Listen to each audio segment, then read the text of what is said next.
Station is experience not be broadcast transmitted express of DJ. Visit us at www.dj.com.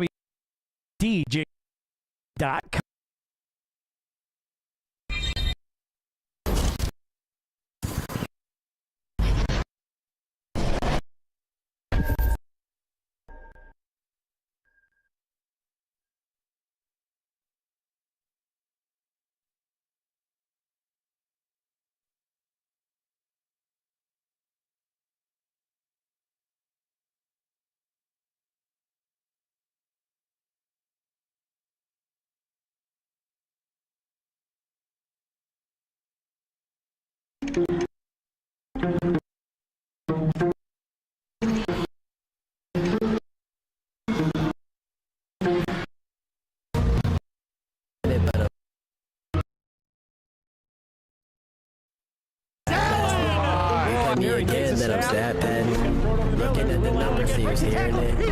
Watching all the hype go disappear again. Giving you the picture, see how clear it is. I'm high quality, like I have beach experience. I'm way up, seems like I've been at the pyramids. Give me an opponent, and I promise I ain't fearing it. I got so much I can lose the game when I've been dreaming this. Why you see a mirror, cause I'm closer than I ain't fearing it. Grinding and grinding, and then I put another gear in it. Driving and driving, but you don't have no one to steer ship. Back on the topic, if you knew half of my logic, you wouldn't have no more problems, but now you know what interference is. Whoa, wait up, scores down, stay up. Tom Brady with the comeback, and don't make no luck, so pay up my respect, don't reject that game nuts. Better hang up the white flag, you fight back, you nameless, so tell me what the time say. Game time, why they didn't think it ever outscore me. Is it true? Here comes the shot, and that's it! For the entree, fast break, one man that we got it all day. Still with that wrist control. Doing this for all my life. Looking for the You don't want to waste my time. And this one hammered. If you want to test my grind, better get up next in line. Competition left to dry. They can never get in my mind. It's gonna get by. Please slow it down. I'm a beast on the ground. I'll unleash for the crowd. Play me up. One man band. I'ma run it back. You give me the chance. I'ma run it back. It's looking at a champ. I'ma run it back. Put the ball into my hands. I'ma run it back. I'ma run it back. I'ma run it back. You're looking at a champ. I'ma run it back. Put the ball into my hands. I'ma run it back. Come on, third. Check out the roof now. If I do fail, I don't have none to lose. So I'ma go until I crush to a new blow. Still leaving, then I'll bounce back like I do. See how I facilitate it, you get humiliated. I'm making something from nothing cause I'm too innovative. I'm making records so I feel better for when I break it. It's for my pleasure, but I would never let you go take it. I'm kinda like that, I don't just write raps. You put the ball up, and I'ma spike that. That means I put it down, watch me throw away your doubt. Kinda like a quarterback, I take your crap and throw it out. We can go back and forth like Serena, just know I'm the home team. I pack out arenas and arenas, over the side of where we from. So after I'm finished, it's all gonna be love. Still in my bag and they still wanna be us, but I don't think no one will actually become as great as my team is. Cause I got a team of some Hall of Fame players, not to mention Jesus. Doing this for all my life. You don't wanna waste my time. If you wanna test my grind, better get up next in line. Competition left to dry. They can never get in my mind. Please slow it down. I'm a beast on the ground. I'll unleash for the crowd. Play me up. One man band. I'ma run it back. You give me the chance. I'ma run it back. You're looking at a champ. I'ma run it back. Put the ball into my hands. I'ma run it back. I'ma run it back. I'ma run it back. You're looking at a champ. I'ma run it back. Put the ball into my hands. I'ma run it back.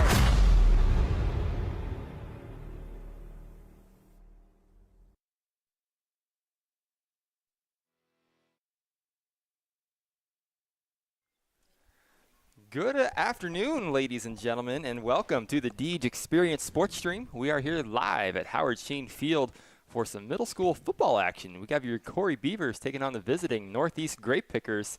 I'm Stephen Mountain, and alongside me is Mr. Jack Hasbrook. Jack, how you doing today? I'm doing swell. How are you? I'm doing just as well, although I still think you're in a little bit of a mood, but it's fine. I'm not worrying about that. We're gonna keep going. We're gonna keep on rolling. It's a nice day out, Jack. This is the perfect weather. Let's get right into the Harvest Community Church weather report. 75 degrees. It shows a cloud on there. That's not true. I don't believe it. There's a few clouds out there, but it's mostly sunny from what I can see on the football field. Yeah. Yeah, I would say it's more sun than cloud. So mostly sunny does indeed apply here. I think it does. It's a perfect weather. Probably a little bit hot out there on the field, actually. Oh, yeah. With the turf, it sucks up that heat, and it gets pretty warm. It's hot up here, that's for sure. It is. But let's get right into our Box It and Lock It pregame show. The Beavers, correct me if I'm wrong, Jack, they come in here 0-2 on the season here in middle school. Yep. I don't know the Pickers record, but they're always pretty formidable from what I can remember anyways. But 3 steps to success brought to us by Snap Fitness of Corry. Step number 1, win in the trenches. Yeah, the reason that the Beavers, at least a big reason that the Beavers are 0-2 is they haven't always been winning those battles in the trenches, in particular on offense. That's really kind of hampered their offense a good bit.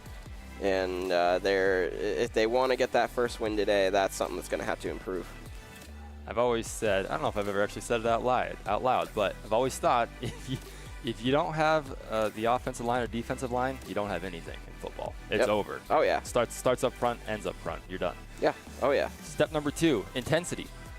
Yeah, you can't take your foot off the gas, especially on defense. If the offense does find itself having some struggles, as the defense, you've got to step in, stay intense, and keep your team in games and give your offense enough chances to make something happen. Step number 3, play your game.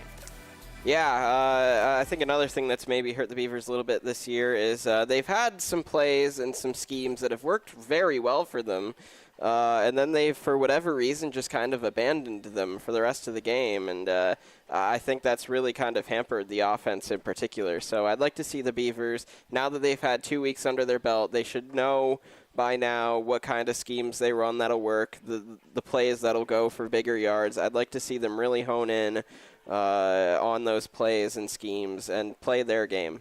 Joel Klatt, a college football commentator, he always says, don't get bored taking a profit as the offensive coordinator.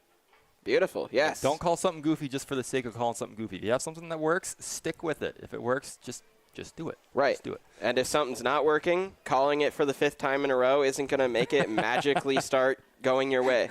I promise the defense knows what they're doing against that play. Well, those are your 3 steps to success brought to us by the Snap Fitness of Corry. Let's move on to our Spotlight Player of the Game brought to us by the Corry Higher Ed Center. We have chosen number 8, Lucas Wakehoff. Yes, we have, and he's kind of been the heart and soul of the offense for these first 2 weeks. He scored right off the bat last week. The first play of the game went for a huge run, took it to the house, and the Beavers are going to need him to do that and then some today. Yeah, I need a big game from Wakehoff to have a shot at this one. So I think that pretty much wraps it up, Jack, the Box It and Lock It pregame show. As far as I can remember, did we miss anything? No, I don't think so. I think we're good to go. Yeah. So we've got about 20 seconds up there on the scoreboard, and then should be underway here real shortly. Yes, and they can't really afford to waste any time because there is a varsity girls soccer game following this. Pretty much directly after, yeah. Yeah, so, of course, stay tuned for that. Actually, don't stay tuned. Tune out of this broadcast once it's over, and then tune in to the girls soccer broadcast. It'll be a different broadcast, but you can find it in all the same places you normally find it. Yes. It should be no more than 3 or 4 clicks of the finger or the mouse or the remote button. I don't know. I feel like it's going to be more on a remote, less with a mouse or a finger. Those smart TV remotes, they drive me insane.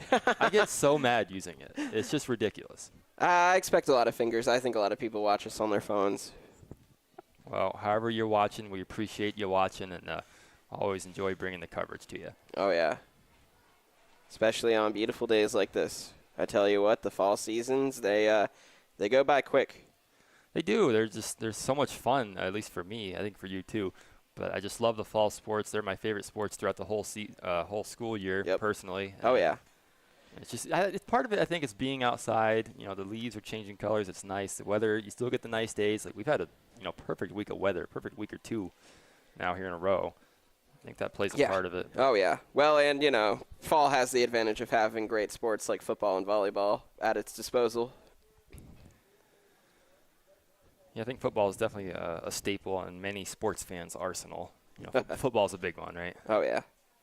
So just finishing up the stretches here. Got the coaches on the field discussing a couple of 3 different things. I always like saying a couple 3. That's always fun. I don't know why that is. Because comedy comes in 3s, bro. It does? Oh, yeah. You Who haven't heard knew? that? No, I didn't hear that. I never have heard that. Well, now you know. So you're saying when I make 2 hilarious jokes in a row, there's a 3rd one coming? Yeah, pretty much. Perfect. Oh, yeah. Or, every joke should have, 3 core aspects. Or, if you say 3 things, the 3rd one is always going to be the funniest. There's so much I don't know. It's the comedy hour here as we're waiting for the final touch-ups. Again, they are going to have to move a little briskly here. Yeah, see, Coach Jakewith is on the phone with somebody. Steve, I'm wondering, are there stripes out there? No. Aha. No, I do not see a stripe. I am wondering, potentially, if everybody had been alerted to the game time move-up, as this was supposed to start at 4:30. And we knew that. We knew that a couple days ago, so I would have thought that everybody would have gotten that word. But the fact that there are no stripes here does make me wonder if not everybody did. Yeah, we knew that. Northeast knew that. Corey players knew that. Mike, the trainer, knew that. He's here. I see him coming up. Not up, but coming onto the field. Yeah, we could be in a little bit of a limbo situation here. That would be unfortunate. Yeah, it would, and that would be extremely unfortunate because, again, there's a girls' soccer game scheduled for 6 o'clock. I really hope 6 this is o'clock? 6 o'clock. I really hope that's not the case because, I got up early, went to work today early so I can get out an hour early, and I'll be kind of sad if that ends up being the case, Jack. It would be all for naught. Yeah, certainly hope that that's not the case. Again, that would certainly cause some extra chaos down there. Not so much for us, thankfully. We're pretty situated, but yeah, no, we're just kind of chilling, honestly. We're just. But for everyone else who's actually running these games, that certainly might cause some havoc. Well, yeah, when the soccer teams show up and they're only at halftime, someone's going to be a little annoyed about it, right? Yeah. Yeah, and mind you, these middle school games can go very quick. They're only 8-minute quarters, so if you get teams that like to run the ball a lot, these quarters will fly by. But still, better to have that half an hour cushion than to not. Yeah, no doubt about it.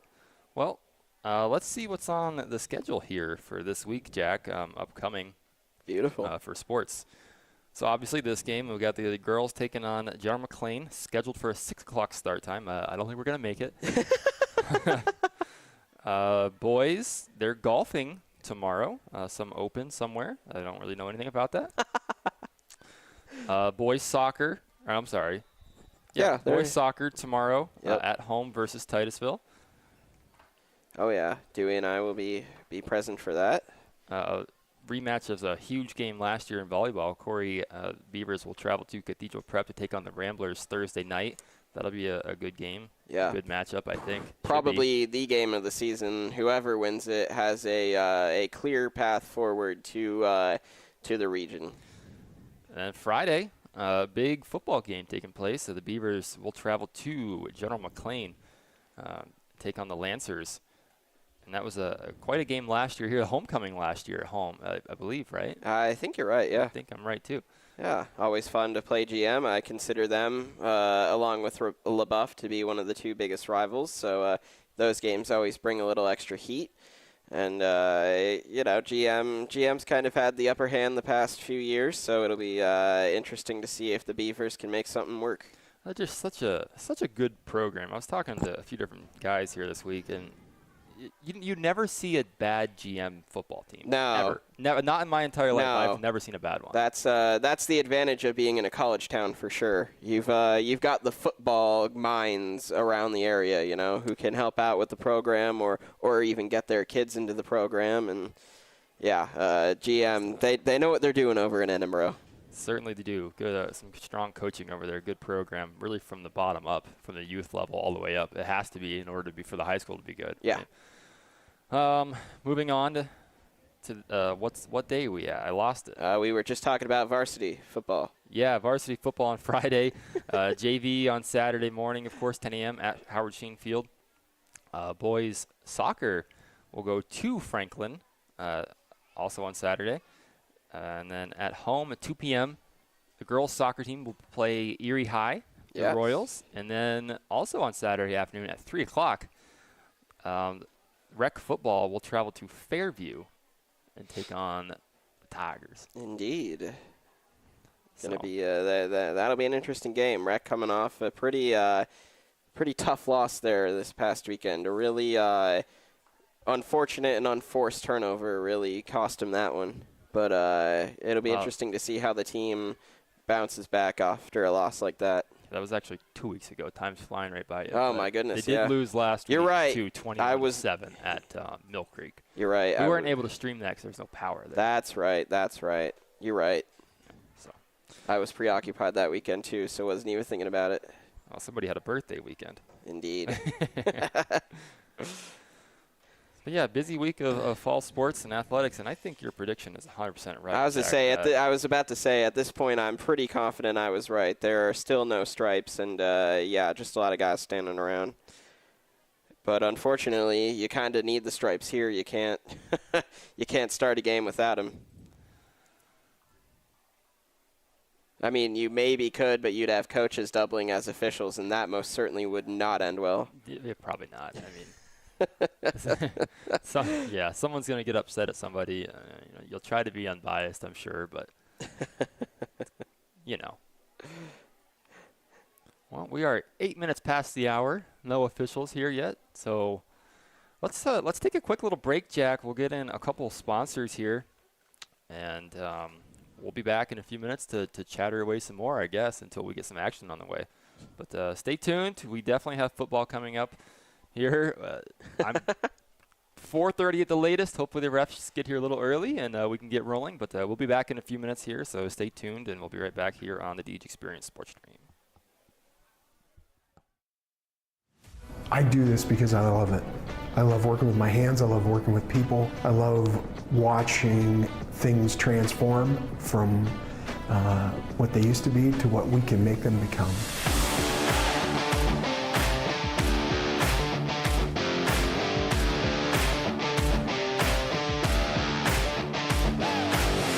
We are a full-service general contractor. We do everything from the ground up. We take pride in the fact that we don't use a lot of subcontractors. We have our own in-house masons, cement, roofers, siders, drywall finishing, electricians. This is our 20th year in business, and we started out with just a couple of guys with a cordless kit and a ladder. We've grown from there. We really try to focus on quality of work, quality over quantity. Things don't always happen overnight, and it takes time to make things perfect. We run our business like a business. Everything that we do is professional. With a phone call to us, we would set up a meeting for us to come out and meet with you, go over your project, what you are hoping to gain from it, the things that you want to see input into it, and then I would create a proposal. We would send it out to you, you'd let us know your thoughts, whatever things that we got correct, whatever things need to be worked on, and then we would grow it into exactly what you want. Our employees mean the world to us. We couldn't do what we do without the guys that we have. And we take pride in the fact that most of the guys that have been here for a very long time. If you're looking to have a project done, feel free to reach out to us.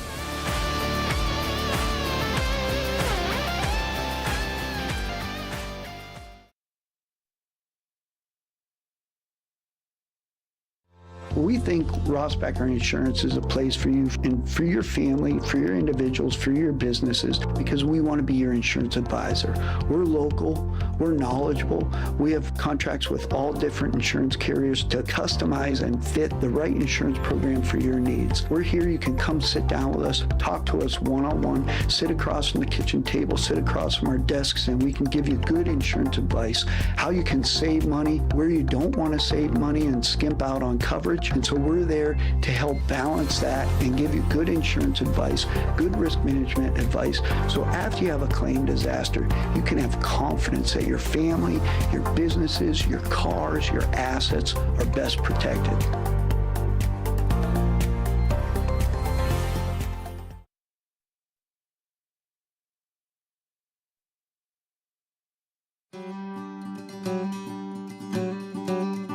Cafaro's Custom Butchering is a family-owned business located in Sugar Grove, PA. Established in 1959, Cafaro strives to meet all your butchering and meat processing needs. With a combined 55 years of meat cutting experience, Cafaro's crew provides the complete butchering experience in their fully inspected USDA facility. From hauling your animals, walking you through the ordering process with personalized cutting instructions, to processing, packaging, and freezing, Cafaro's does it all. Don't raise your own animals? Cafaro's can provide you with locally sourced beef and pork. Check out their retail freezer trade, ground beef and steaks, pork sausage, bacon, chops, and chicken. Look them up on their Facebook page at Cafaro's Custom Butchering LLC for weekly specials, or for more information, give them a call at 814-489-7844.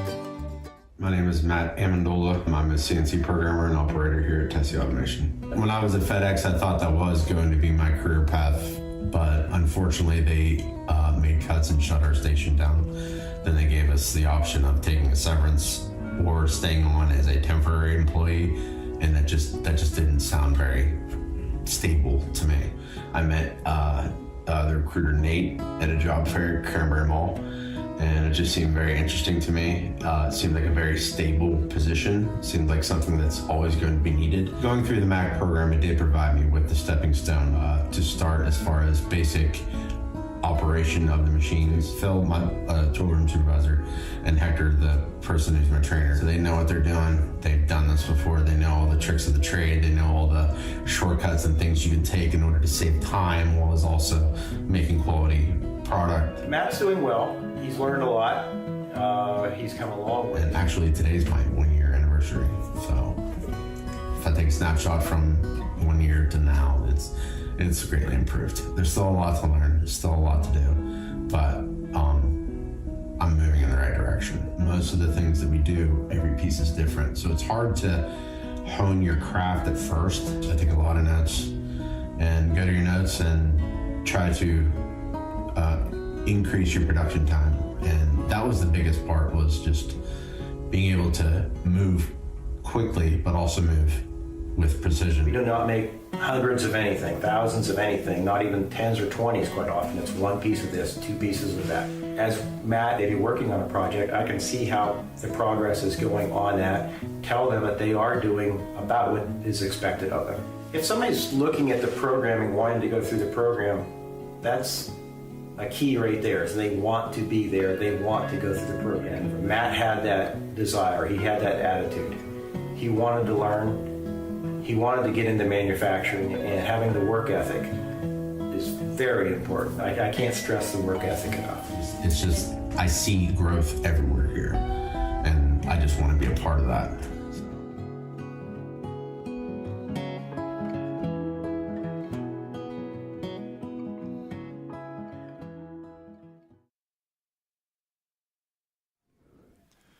Welcome back in here to the Deej Experience Sports Stream. Stephen Mountain alongside me is Jack, who has the Knack Hasbrook, here as we await the stripes to show up. Which I did see somebody in a referee uniform over there. I don't know if that was a referee or an official, but I got to think it was, right? I mean, all signs point to him being one. Maybe. Who knows at this point? If it was one, you'd think he'd be out here. So maybe all sides don't point. Yeah, I don't know. He turned back around, went the other way, so I don't know. Got our hopes up for it. If it was one, he must have saw the field, decided it wasn't worth it, and left. Well, hopefully somebody does decide it's worth it, and they'll show up here pretty soon. Yeah, it's 4:15, so surely, I mean, they'll start showing up eventually, unless they're late to even the originally announced kickoff. Then we'll have a significant problem. That'll be the worst case scenario, absolutely. Yeah, so for anyone wondering, soccer's definitely going to have a late start at this point, I would think, unless this game really flies by, which is possible, like you said, if the teams run the ball a lot. Yeah, the game up in Harbor Creek did fly by. That game was done pretty dang quick. But last week took a little longer, I think, because there was a bit more passing. And for the players, this is the worst part, just the standing around waiting. Right. Because you got to kind of stay loose, and it's hot on the field. You're hot in your jersey. You just want to get the game going. Yeah, you got yourselves all ready, all stretched out.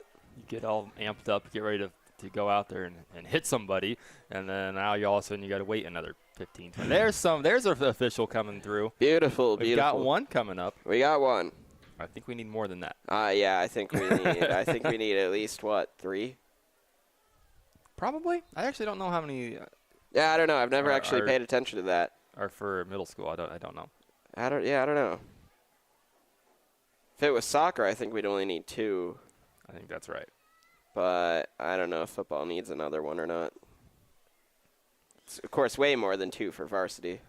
Yeah. They're all over the place for varsity.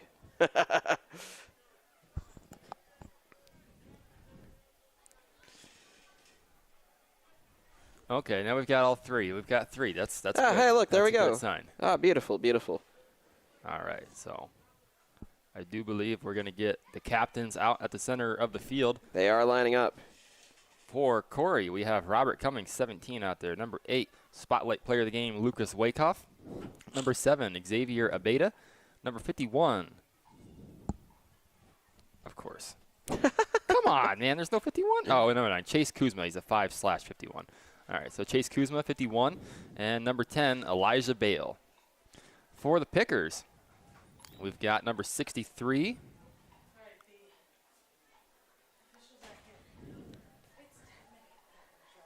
Eight minutes, yeah. Yep. 63, Quentin Pennington. Number 74, John Mins. Number 99, it looks like Nate Evans. And 56, and that is Logan Willis, or Logan Wills.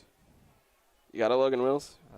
I don't have a 56 on the roster that they gave me. So. Oh, well, on the online site, it's saying 56 is Logan Wills. Oh, Colton Gould. Okay, so this roster is not up to date. Well, it's difficult because it's not sorted numerically, of course. Yeah. Which is fine. It's better than nothing, but it's nice when it's numerical for anybody out there wondering. Well, we'll see what the coin toss decides. We are going to get underway before 4:30, so that's nice at least. Yeah, that might help. Something else we'll have to watch out for is injuries. Last week, part of the reason the game went a little slower was there were a couple of injuries and injury timeouts that ate up some time. So we're gonna. I mean, you always want to avoid injuries, but we're really gonna want to avoid injuries today. No doubt. Everybody will shake hands out there in the big old C.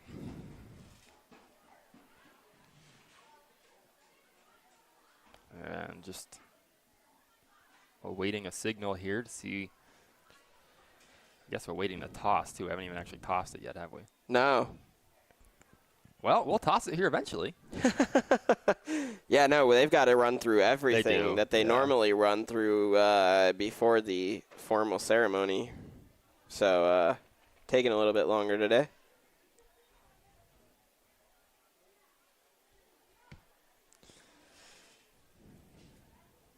Well, Jack, if you win the toss, what are you deciding? Oh, you defer. You defer? You defer. Oh, yes. Yeah, right. Not me. No? Give me the ball. See, I see. I want to go score. I see no benefit. Unless you think that you're going to blow them out, I see no benefit to taking it to start. Well, what if you don't trust your defense? Even so, I still think the benefits generally outweigh. You want to start down 7-0. Yeah, maybe. Maybe that bottom one on the left. I think those ones are always like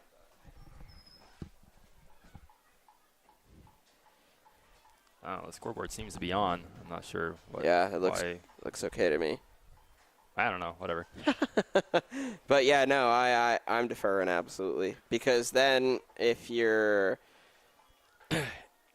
tied, right, and you get the ball, you can strike first in the second half, which in my opinion is more valuable than striking first in the second half. If you're down, you have a chance to stop some of the bleeding quick, and if you're up, you have a chance to expand your lead and give yourself some cushion. Looks like Corry will be receiving the kickoff from where he stood when he made the motion. And they'll be heading left to right on the screen. Pickers will be heading right to left in the first quarter. Corry in the All Blacks. Northeast is in the white shirts, maroon pants, and maroon hats, if you will.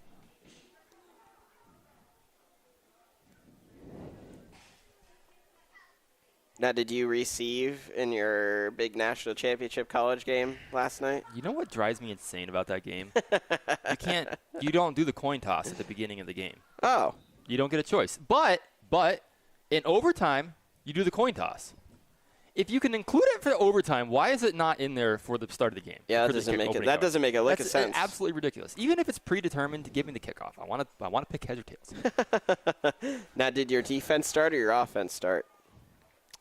Offense started. See, now had your defense started, you could have set the tone. It went early. to double overtime, and I lost in double overtime. So the defense did start in the second overtime for me. Might not have even had to have gone to overtime. The start of the game. We're going to go silent here for the national anthem.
All right.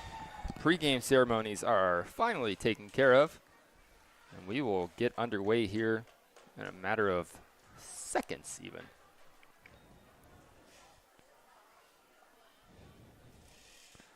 Pickers will be kicking off. Try to get the number of the kicker here in just a second. Looks like it's going to be number 1 doing the kicking duties. That's who else but Jake McWiggin. Aha! Shout out to John McWiggin up there in Northeast. Had a lot of fun with him Saturday night doing the game Northeast in Fort LaBeouf. Always entertaining. Always an entertaining listen, that's for sure. Yeah, and he's so involved in Northeast, just everything Northeast. He owns a business there. He's coaches football for at least the young guys, and he knows all the players going up through. He knows all the wrestlers, and just a good egg. Oh yeah. Well, it's going to be Jake McWiggin here to kick it off. Back deep for the Beavers. Number 4, Jordan Nutt, and number 8, that's Wakehoff. A couple of Beavers will switch spots here, and we'll be ready to go. Here's the kick. It's going to be a little onside kick, dribbler, and oh boy, that's a close one. I do believe a Beaver fell on it. It does. Fenton Forspring comes up with it. Yeah. Boy, that was close. It dribbled right on by Dreyer. Yeah, that was close. And I tell you, Steve, I'm surprised that the Beavers maybe weren't a little more aware because GM started the game off with a few of those last week. So it's not like they haven't seen it before. True. But they did get it, so no harm, no foul. Well, Cummings will lead the troops out onto the field. He'll line it up to the pistol.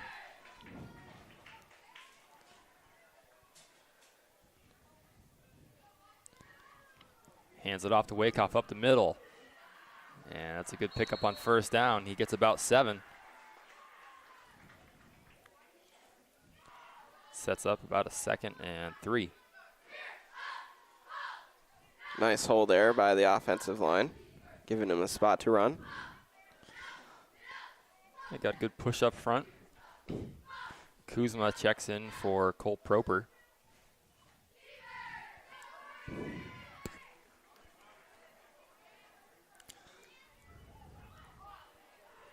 Again, lined up in the pistol.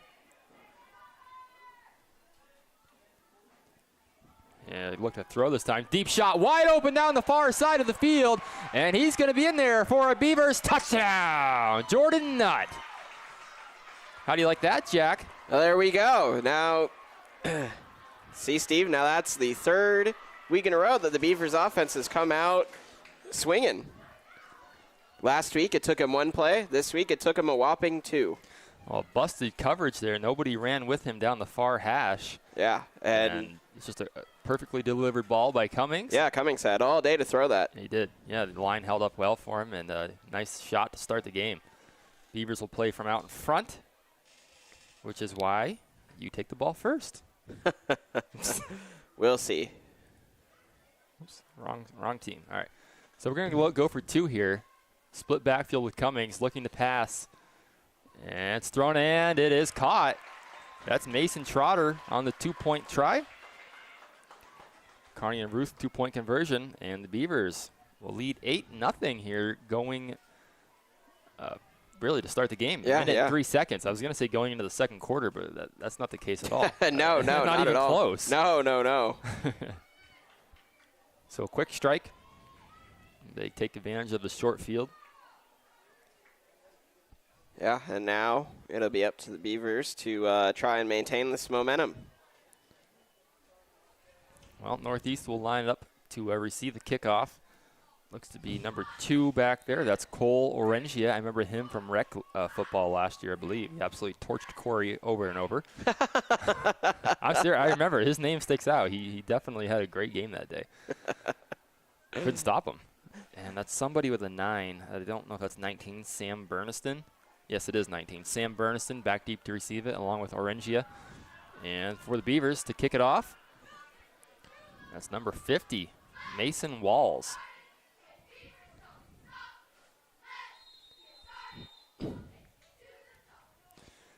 And they kick it deep. That's fielded at the 30 now.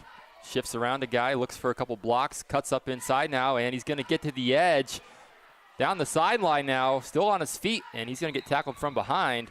But that's going to be great field position for the Pickers all the way down to the Beaver 41-yard line. Yeah, and that's why those open field tackles are so important. He was able to shake off a couple Beavers there at the start, and had a Beaver been able to wrap up and make that tackle, you're knocking him back a good 30 yards. Yeah, definitely. So I thought Corry had good field position on their first drive. This is even better field position, Jack. Let's see who leads them out here onto the field. Looks to be, that's number 2 in the gun. That is Cole Orengia. And I remember him being awfully quick, awfully shifty last year. He's got one guy in the backfield with him, a couple tight ends in on the line, hands it off. And breaks the tackle to the outside, lowers his shoulder, and he's brought down after a pickup of about 4. That was Nutt on the tackle. And again, a Beaver got into the backfield there, just couldn't make the tackle. And that's the difference between losing yards and a second and medium. Right.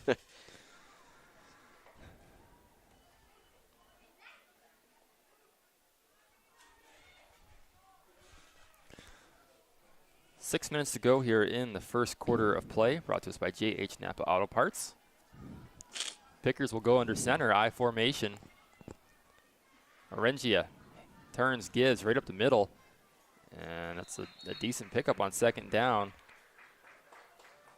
Should be a yard or 2 shy. I believe that was that big number 99 on the carry, or was that, I think that was 32.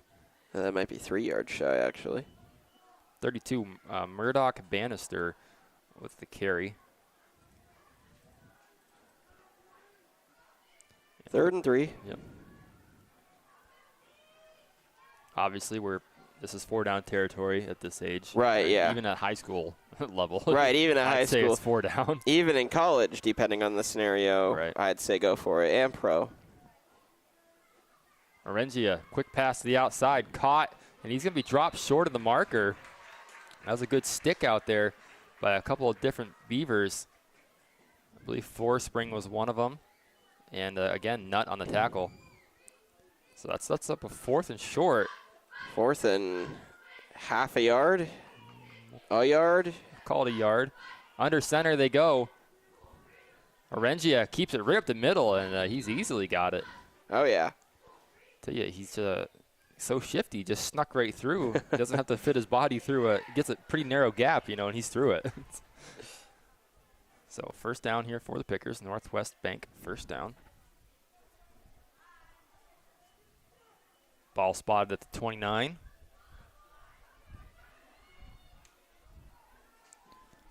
They'll go in the I formation again. 1 wide receiver split out wide, or 2 out wide. Tight end in on the line. Here's the give to the back. And he's spun down after a pickup of 2, maybe 3. Orengia and the running back there, Bannister, kind of ran into each other on the exchange. Yeah, they'll give him lucky to pick 2. up a couple. I think they'll give him 2 anyway, from my perspective, or from my angle.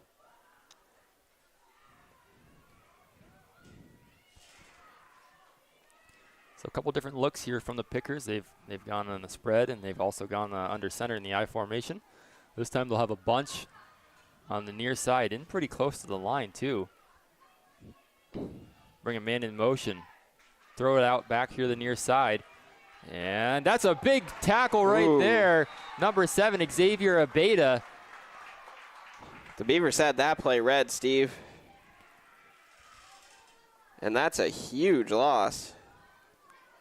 Well, you went from 2nd and 8 to about 3rd and 15. So, yes, huge loss indeed. And Abeda was not fooled on the jet sweep. I think the idea was to try and suck him inside a little bit, but he stayed home nicely there and just came flying up and just laid the hit stick on him, really. Yeah. Yeah, there we go. Been waiting to see an open field tackle, and we got one. Well, 3rd and long. Orengia will go in the gun. Twins to either side. Takes a snap, looking right, under pressure. Still rolling out, takes off now, and he picked up about 4 before he was brought down. That was Bryler Seekings pursuing him. Will be 4th down territory, you'd assume, but it's 4th and long. 4th and long 9. Yeah. First quarter ticking away pretty quick. 2:30 to go here in the J.H. Napa Auto Parts first. Orengia in the gun. That's Bannister right next to him. Orengia looking to run here. Now he's going to pull. Oh, and he just lost his footing. And he was getting set to launch it. I think his cleat just kind of stuck more than he thought it was going to or something. But it's going to be a turnover on downs, Jack. Yeah, tough first drive there. Had great field position, got an early first down, and then a couple unfortunate plays really doomed the Pickers there. But now we'll see if the Beavers offense can continue that momentum they established on their first drive.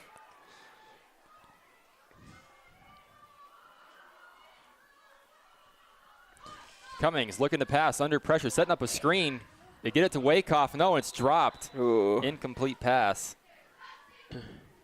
That's a tough drop there, Steve. If he holds on to that and he manages to shake off the one guy in the area, he's getting a first down at least. He had some blockers out in front of him, that's for sure.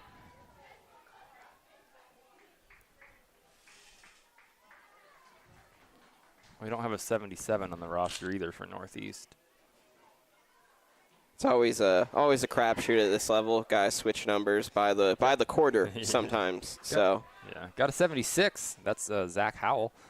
Anyways, here's Cummings in the gun, looking to pass yet again. Throws it up, and just out of the reach of Nutt. And we've got a flag down in the backfield. We'll have to see what the corner bar and grill Henke's on the field for. Looks like it's going to be holding. That was the initial signal. Check with the Northeast coaches whether or not they want to accept it or not. I assume you want 2nd and 20. And they do. So it'll back the Beavers up 10 and replay the down.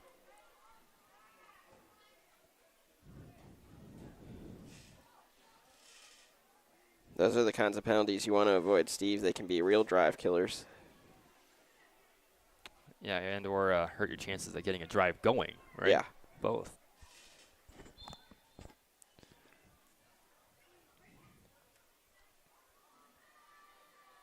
Beavers slinging it here early on. Only one run called for the Beavers so far in the first 2 drives. Yeah, and they've been taking some deep shots, which I've been liking to see. There's a low snap. Cummings just picks it up somehow, and he's going to be brought down by big 77.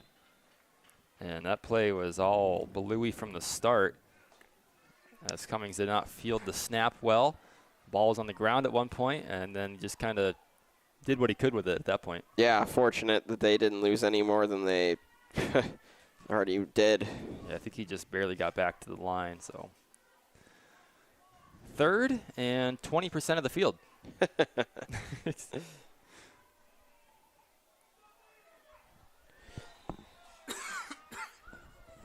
Cummings in the backfield by himself. Everybody else split out wide. The line has to hold up well in this play, give him some time. Yeah. And he's going to take off and run with it. Cuts back inside, and he's got a lane. He's got some open space, and that's a touchdown-saving tackle there by number 19, Sam Burniston. And, man, I thought Northeast had him contained as they set the edge well, but all of a sudden he just turned it right upfield and turned on the Jets. Yeah, really used his legs well there. I don't know if it was a designed quarterback draw or if Cummings was just under pressure and just took off. I imagine he just took off. I think so too. But hey, it worked, right? Right, whatever works. Fresh set of downs. Turn, give, Wakehoff looking for the edge on the near side. And he's going to be tackled after a good pickup on first down. I think that's enough for another Northwest Bank first down.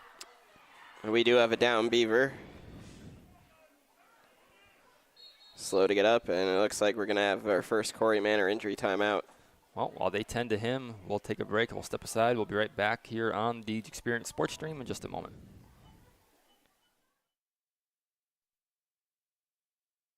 Why should you choose Corry Federal Credit Union? Since 1958, Corry Federal Credit Union has been committed to your community, your hometown, and to you. CFCU has accounts for all your needs like checking, savings, youth accounts, business accounts, money market, CDs, IRAs, and HSAs with rates that work for you. They have unbeatable loan rates for auto, mortgage, signature, line of credit, and business loans. They have you covered. Corry Federal Credit Union, your hometown credit union, located at 728 Worth Street in Corry, 56 North Main Street in Union City, and 315 Main Street in Spartansburg. Federally insured by NCUA, equal housing lender. Membership eligibility required. Bracken Funeral Home, located at 315 North Center Street, is proud to provide quality funeral and cremation services to the Corry area. They are honored to be able to assist families in their time of grief when the loss of a loved one occurs. The staff at Bracken Funeral Homes extends their compassionate and expertise in traditional, graveside, memorial, cremation, and pre-planning funeral services. Bracken's caring staff can also answer questions regarding Social Security benefits, insurances, veterans benefits, and grief counseling. For questions regarding further information, please call Bracken Funeral Home at 814-664-7735. Bracken Funeral Home. They listen, they advise, they support. Box It and Lock It offers indoor climate-controlled self-storage units and portable self-storage containers. With 3 locations in Clymer, Corry, and Jamestown, Box It and Lock It has a storage solution to meet your needs. Both of our indoor climate-controlled locations feature automatic motion sensor lighting, 24/7 video monitoring, online rentals and bill pay, phone app access to the facility, and 24/7 access via our high-tech keypad and kiosk rental systems. Box It and Lock It also offers portable self-storage containers that can be delivered to your front door or place of business. Let us bring the storage facility to you. Store on site at our location or have us move your container to a destination of your choice. Contact us today at 855-450-3990 and visit our website at www.boxitandlockit.com. Also, find us on Facebook and Instagram.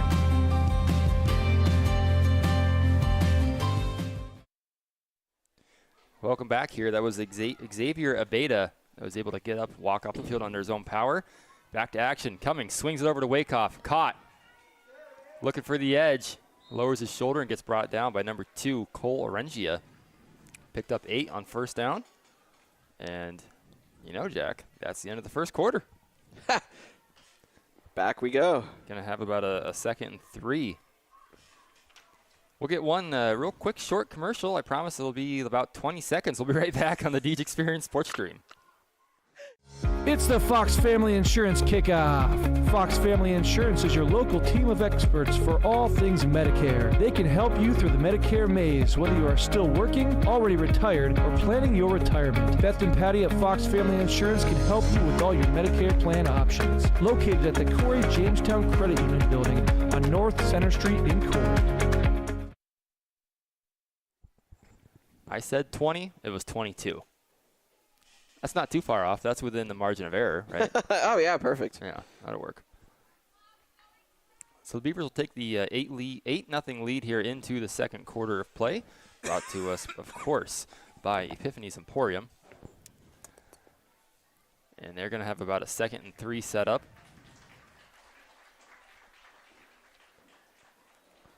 Get the offense and defense trotted back out onto the field. Ball is spotted down at the 27-yard line. Well, they do that. Getting a quick little shot of the cheerleaders there. Middle school cheerleaders out in full force, supporting their team.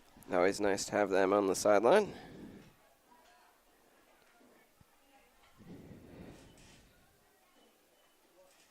We'll see if Abeda can get back in the game here at some point. Maybe he is right now. He's not. I don't see him on the sideline. Got to be down there somewhere.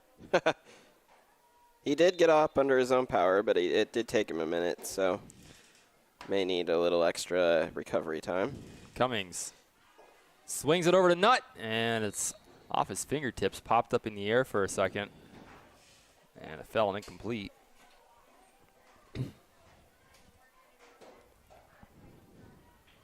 That'll set up 3rd and 3.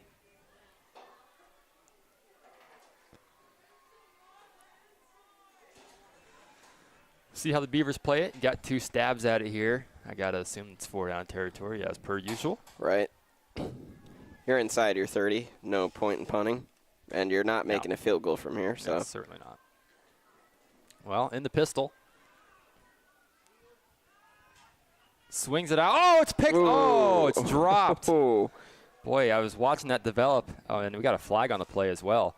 I was watching that develop, and I was like, oh, I sure hope he doesn't throw it out there. Yeah. And Murdoch Bannister almost took it back to the house. Yeah, incredibly ill-advised throw. Well, I had a whole range of emotions there because I was like, I hope he doesn't throw it. And then when he did throw it, I was like, oh, he's not going to see it. And then he saw it, and he almost picked it, but then it was dropped. So that was really a roller coaster for me. I don't know about for you, but. Oh, yeah. So. Waiting to see what the flag was, though.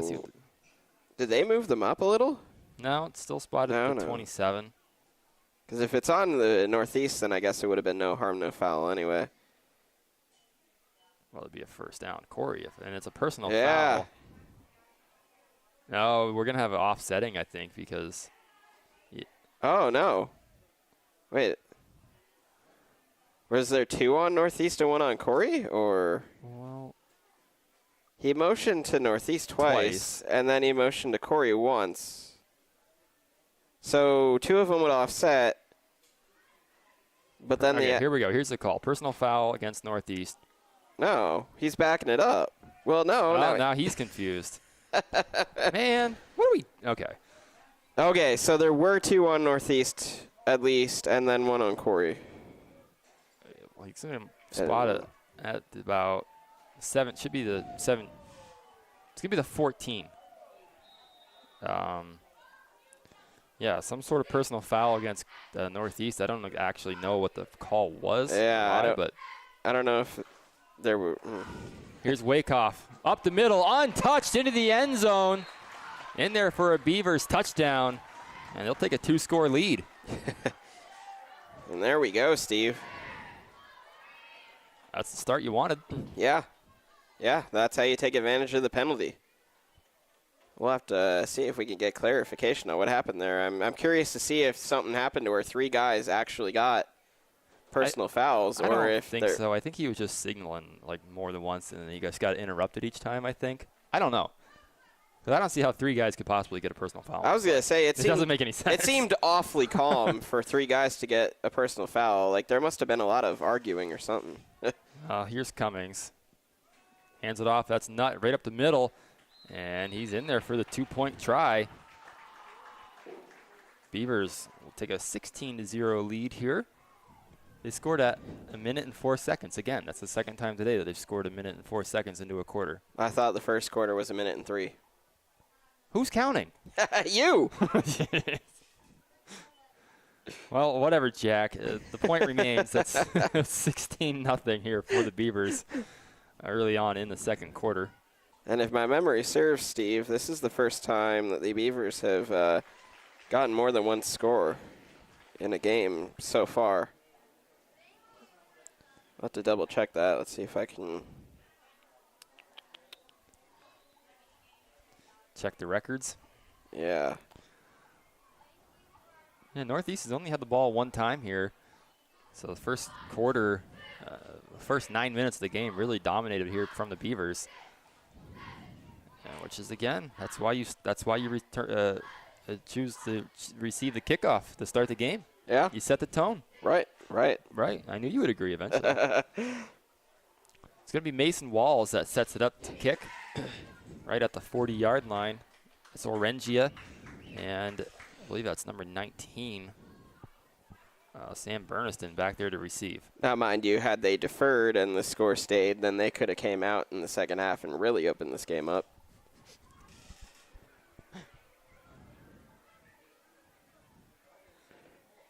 Beavers get set for the kickoff. Walls will squib it. Gets by a picker or 2, and it's fallen on right at the 33-yard line. Smart to fall on that there. Joseph Beach. Because the moment he touched that ball, it was live.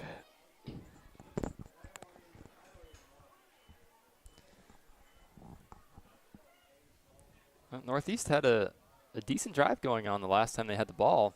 And good field position. It was the one negative play that really hurt them. That we got lost about 8 or 9 yards on the play, I think. Yeah. And that kind of ruined that drive for them.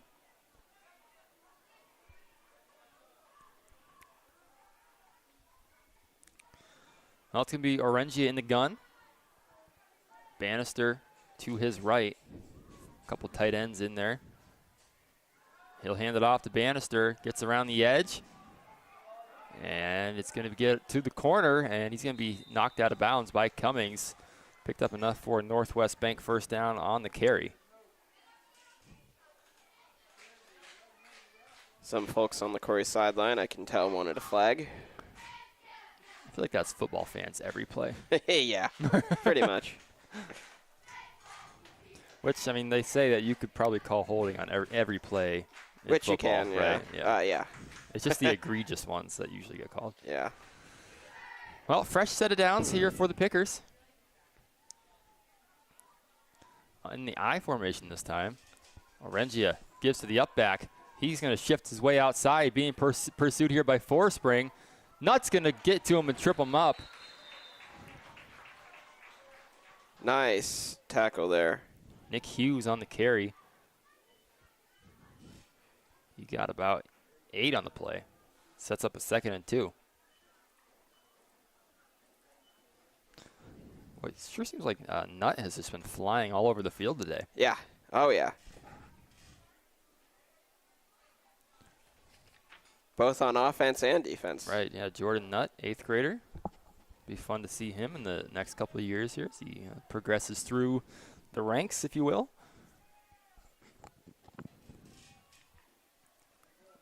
Here's the give, and he's met immediately in the backfield by Wakehoff. He's going to lose 5 on the play. Never stood a chance. Nope. Ready immediately. And no one was blocking. I know sometimes you scheme it where you leave, like to say a defensive end unblocked on a play, but I don't know. Obviously, that's not how you draw it up, right? He's not supposed to get there that fast. Right, yeah. So sets up a 3rd and medium here for the Pickers. Orengia in the gun, Bannister to his left. And I think they're going to get Beaver here. No, it's going to be a false start. Back him up even further, Steve, and boy, this drive is in real danger already. 3rd and 12. That is a far cry from 2nd and 2 that they had. Yeah. Yeah, and we saw this with their first drive, you know. They strung a couple of good plays together, got some first downs, and then they had that big negative play, and then it really stalled them out. This goes to show you how important it is to avoid the negative plays. Well, 3rd and long. Takes the snap, looking to pass. Steps up, still on his feet, and he's going to be wrangled up. No, still on his feet. Dumps it off to his halfback finally. Breaks a tackle, powers his way forward, and he's going to be about 2 yards short of the first down. And boy, Orengia is just, I told you, he's shifty back there. Yeah, but mind you, I mean, somebody's got to wrap him up. No one really wrapped. Everybody just kind of figured he'd go down just by being there. You've got to actually wrap up and make the hit. Oh, credit to Orengia for just being almost like a ballet dancer back there on his feet, you know? Yeah, and now because you didn't fall through on your tackles, it's 4th and short, and they're most certainly going to go for it now. Whereas I think had you sacked him, you'd be seeing a punt. Yeah, no doubt about it. So the drive has a chance to stay alive here on 4th and short. Orengia, he'll hand it off to his back. Misses it, cuts inside, and he's got enough. That's a Northwest Bank first down. And once again, Steve, the Beaver got in the back. They made it to him. They just did not make the open field tackle. Yeah, I thought Wakehoff was going to have him, and then he made a nice cut. Bannister did, and Wakehoff had nothing but air. Yeah. It's a good move, really good move there by him. Yeah, certainly some shiftiness on the Grape Pickers team. 3 minutes to go here in the second quarter. Got a Beaver hustling off the field. He's got to get off, and he did not. Ooh. That's going to be 12 men on the field, blown dead. Oh, we have a false start. Did not see the extra Beaver. I saw him hustling to the sideline, and he was on the field. No, I mean, they must not have seen the extra Beaver. Or maybe if someone false starts, it doesn't matter if there's an extra guy. Oh, I see. The refs didn't see. Yeah, I guess maybe the false start negates it because the play didn't actually start. Oh, yeah, that makes sense. I guess. Yeah, because that's my false starts make it a dead ball before it even starts, so that makes sense. Well, Beavers catch a break. Yeah. Northeast kind of bips themselves again here. 1st and 15, 2:40 to go in the half. Orengia, design run, looking for the edge, shifts around Nutt. Still on his feet, and he's going to get brought down by 51. That's Chase Kuzma. So good pickup here from Orengia on 1st and long. Sets up, got about half of it, I think, 2nd and 7 now. These Pickers, they've got some good fights, Steve. They are not going down easy. They're certainly making the Beavers work.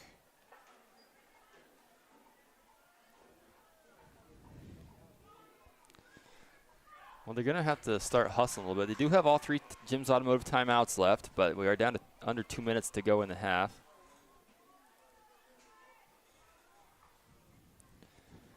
Orengia looking to pass, steps up, makes the throw, and just too much mustard on it. Well, I think a Beaver got a hand on it, Steve. Oh, was it tipped? I didn't see who, but I do believe that ball was tipped. Remind me at halftime, Jack. I got to edit the start time to the soccer broadcast. That was coming up after this game, of course. That was scheduled to start at 6, but I think we're not going to make it. I don't know. It's not even 5 yet. But I would edit it. You got to warm up, though. And yeah, stuff. I would put it to 6:15 just to be safe, at least. We'll play it by ear. I just don't want to run out of time for this broadcast. It says we only have 50 minutes left, so it's just something we got to keep an eye on. I don't need a repeat of what happened last year during wrestling.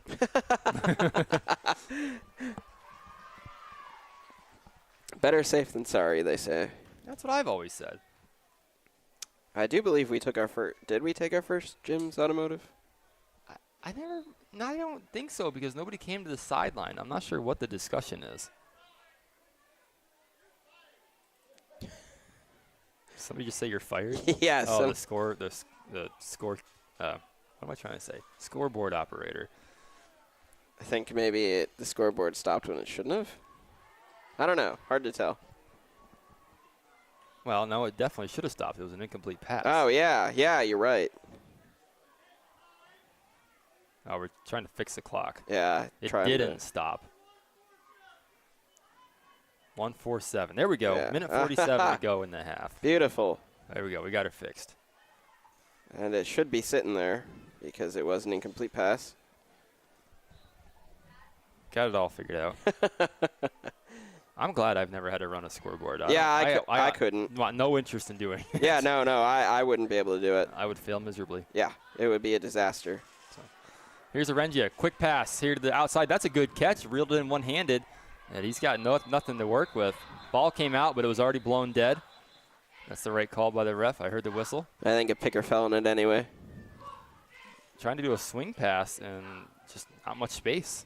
Beavers not fooled. We got a timeout. I was to say, now I'd start using them. Jim's Automotive timeout. We'll take it too. We'll be right back on the Deej Experience Sports Stream. Imagine a world-class education right in your hometown. The Corry Higher Education Council, located at 221 North Center Street in Corry, PA, makes this possible. As an affiliate of the EC Council, the Corry Higher Education Council now provides skills-based learning in cybersecurity and software development that can lead to high-paying remote employment. Get the education employees are looking for. Sign up today by visiting www.corryhighered.org or give them a call at 814-664-9405.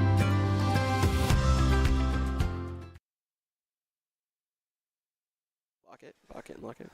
Welcome back to the Deej Experience Sports Stream. Stephen Mountain, Jack Hasbrook here on the call. Minute 31 to go in the half. Beavers lead at 16-0. We have a big fourth down coming up. Northeast has all 3 timeouts left. Beavers have 2 now after that last timeout. Now, what are you doing if you're Northeast? Are you trying to pin him deep, or are you trusting in your offense and making a last-ditch play? I'm trying to score here before half, especially since you do get to receive the second half kickoff, don't you? We've talked about that so much, I've lost track of. Oh, look at that. Another advantage of deferment. Huh, weird. Wow, yeah, so interesting. Anyways, no, I'm offensive, putting it in high gear here. Trying to do some sort of bread and butter play for them. Yeah, sure. I don't know what it would be at this point in the game, but something that they're confident they can pick up some yards. Here's looking to pass. Arengia, he's got a spy on him. He's got to launch it, and he does. He's got a guy. It's caught. Wow. Down at the 15-yard line. Number 19, Sam Burniston on the reception. And that's just. There you go. You wanted a bread and butter play, and you got it. I don't think that's how they drew it up. No, probably not. Because he wanted to throw it quick. He was looking to throw it fast. And must have had a Jim's Automotive timeout. Had to have been Northeast that called it as well. Yeah. But we'll just stay right here. We just had a commercial. It's going to be 1st and 10 at the 15 when we get out of the timeout. And that last play, just give credit to Arengia. Just buying himself some time back there and getting the throw off, too. Yeah. A lot of times you see that on 4th down where the quarterback just doesn't throw the ball to anybody, right? Yeah, They just hold on to it. And, at least this way, you throw it up, you give your guy a chance at it, and, he went up. It's a good catch, too. He went up pretty high to get it. Oh, yeah. So pretty athletic play there by Burniston. Also just a 7th grader. Yeah. And, again, if they manage to score here, they have a chance to tie it up coming out of the second half. So Potentially, that's potentially a big play. As opposed to, had the Beavers gotten a stop, they had over a minute and a half to work with. Right. So yeah, big, potentially massive play there for the Pickers. Changes the dynamics of it all, I tell you. It really does. Now the Beavers will trot the defense back out onto the field.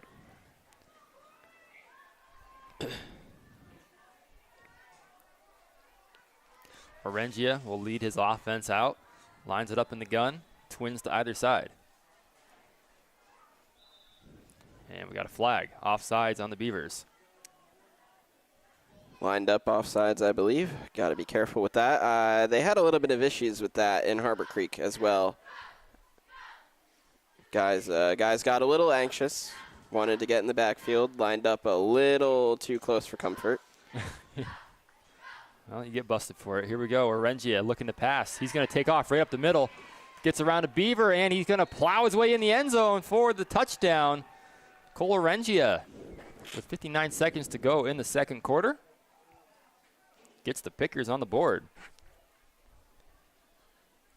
You see why I said he lit up the Beavers rec team last year? Yeah, he is certainly very shifty and hard to bring down. He's not afraid of the contact either. You know, he's on the smaller side, right? But he's not afraid to just run in there, you know? Sometimes those smaller guys can be the toughest to bring down. It's true. Well, they're going to go for the 2-point conversion here. You kind of have to. Yeah, as expected. You want to keep it a one-score game. Bring a man in motion. He's going to go under center and take the snap. Plow his way forward, and he's stood up. No whistle yet.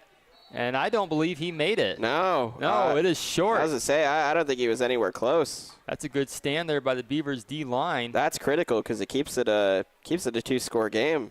That was Nick Hughes. Came in motion, went right under center.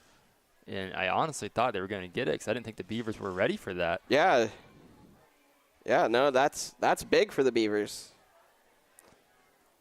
Big for the Beavs. Well, 52 seconds to go in the half. And honestly, Steve, if I'm the Beavers, I'm being aggressive because, honestly, they've had some open guys with deep shots. So, and one of them went for a score. So I'm absolutely taking some deep shots if I'm the Beavers. Yeah, I don't know why you wouldn't, right? I mean, and you don't get the ball to start the second half. Yeah, the ball.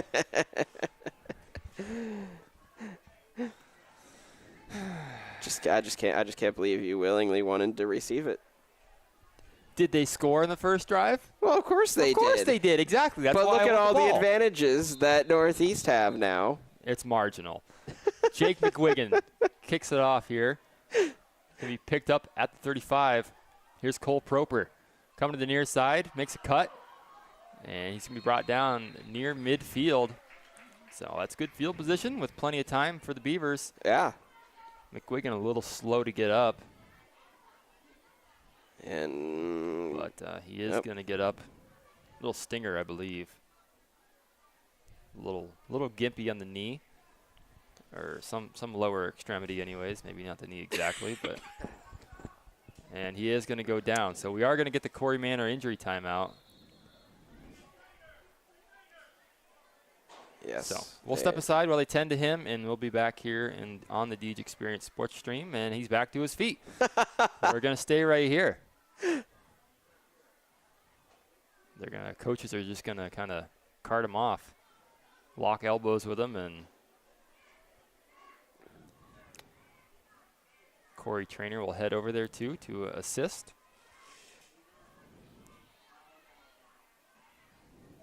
I'll tell you, Jack, it's been a whirlwind of emotions here a few different times today. Yeah, I know, right? It really has. Lots of crazy turns. All right, 40 seconds on the clock. Ball spotted at the 47-yard line. Cummings will have 2 timeouts to work with. See how aggressive the Beavers are, up by 2 scores. Well, looks to me like they're going to start out aggressive, as Cummings is going to be in the gun by himself. And another whistle. Now the clock was running. Oh. clock started incidentally. It should be 40 seconds. Yeah. Maybe a button got hit or something. This is a super old scoreboard. It has a mind of its own sometimes as well, I think. Don't we all? All right, got her set. Now the offense just has to get set, and we can resume play. Outstanding. Cummings in the gun by himself. Gets the pass off. He's open. Wakehoff. It's caught. 20, 15, 10, 5. Touchdown, Beavers. I sure love when it feels like coaches are listening, Steve. I really do. What did I say? Take some deep shots because they had been working. They had guys open, and one of them went for a score, and look what just happened. That's a good connection right there with Cummings and Wakehoff. Just a beautifully placed ball under pressure, too. Big 32 was coming in there unblocked. Cummings just stood in there and made the throw. That was impressive. Yeah. Second time today, Steve, that a deep pass has just worked out phenomenally. Well, another Corry Custom Machine touchdown for the Beavers. That's their third of the first half. And once again, Cummings had all day. And Cummings is going to throw it here on the two-point try, and it's caught. Mason Trotter again on the two-point conversion. And everything just working for the Beavers offense here today, Jack. Yeah. What more could you ask for, really? Really, it's mostly come through the air. Yeah. You know, it has. Yeah. The first 2 weeks, they felt more like a running team because they just weren't getting the blocks they needed. But they've certainly been able to pass with vigor today. And that, my dear friends, viewers, is why you take the ball first in a game. Go into halftime with a 3-score lead if it holds. Mind you, if they had the ball to start the second half, they could expand on this lead instead of having to defend it. You forget the fact that they wouldn't have that third score, but it's whatever. Sure they would. I think at this point, you'll never convince me, and I won't convince you. So we'll have to see what the big Dustro believes. He said it the other day. He said he's a fan of being on defense first. But, that's right. But the other week, he wanted to get the ball first and just stick it right to him. Yes, that's right. That's right.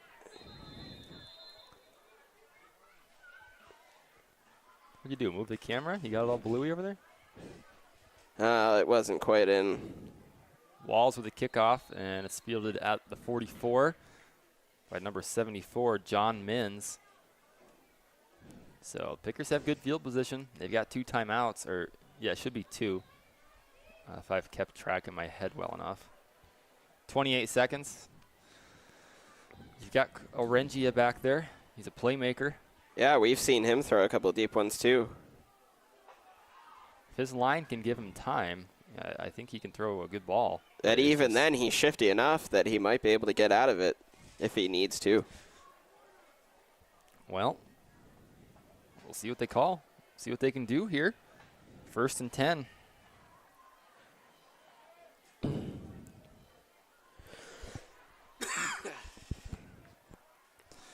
He'll line it up in the gun. He's got Bannister with him in the backfield. And he steps up. He's got to take off now, and he does. And he's going to be brought down from behind. That's Robert Skiba on the tackle. And we got a timeout here by the Pickers. 11 seconds on the clock.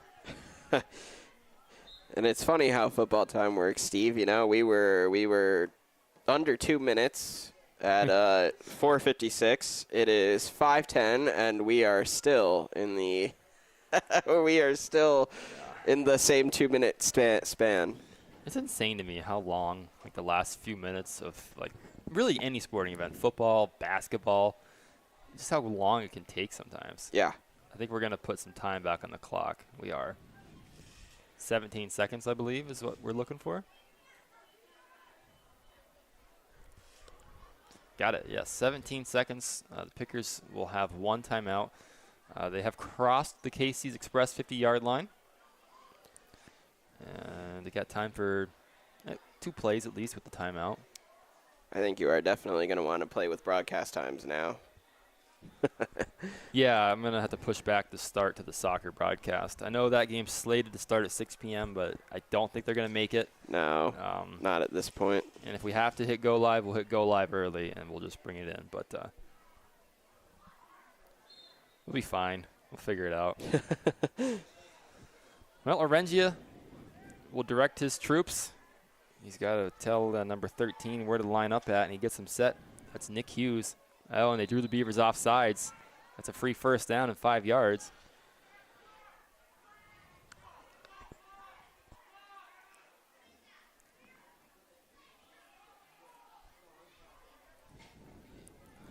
Couple penalties on the Beavers here on offsides. Yeah, and again, they've had that issue before, particularly in week 1.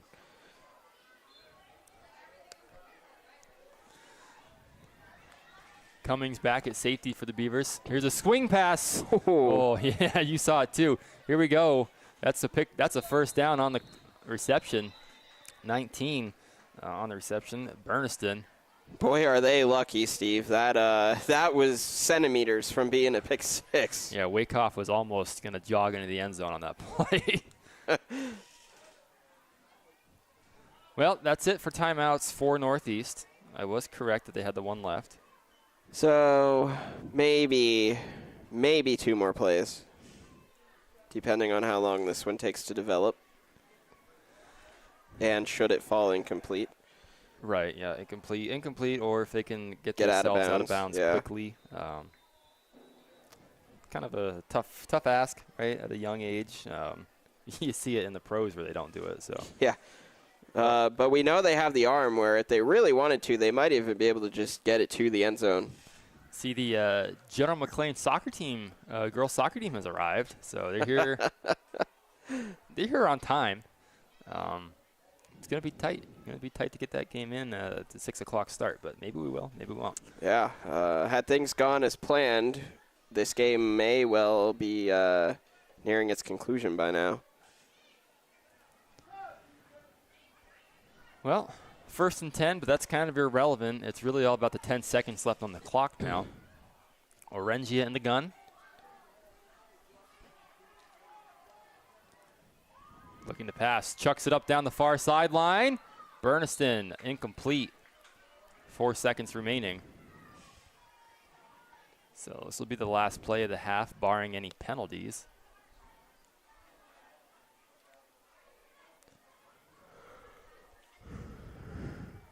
Good job by the Beavers of not letting a guy run right past you, right? Yeah.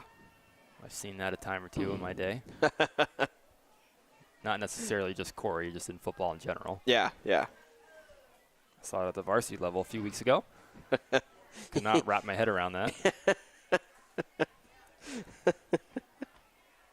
I mean, you got to know the situation, right? If it's right before half or half like that, you just keep your guy in front of you. Right. You got to do your job till the final whistle. Here we go. Orengia looking to pass. Throws it up, and it's out of the hands or out of the reach of Burniston. He had a step on his defender, but that's how the half ends. Beavers take a 24-6 lead into the half. We'll take a quick break here and be back with the Humes Ford Corry halftime report in a few minutes. Stay tuned.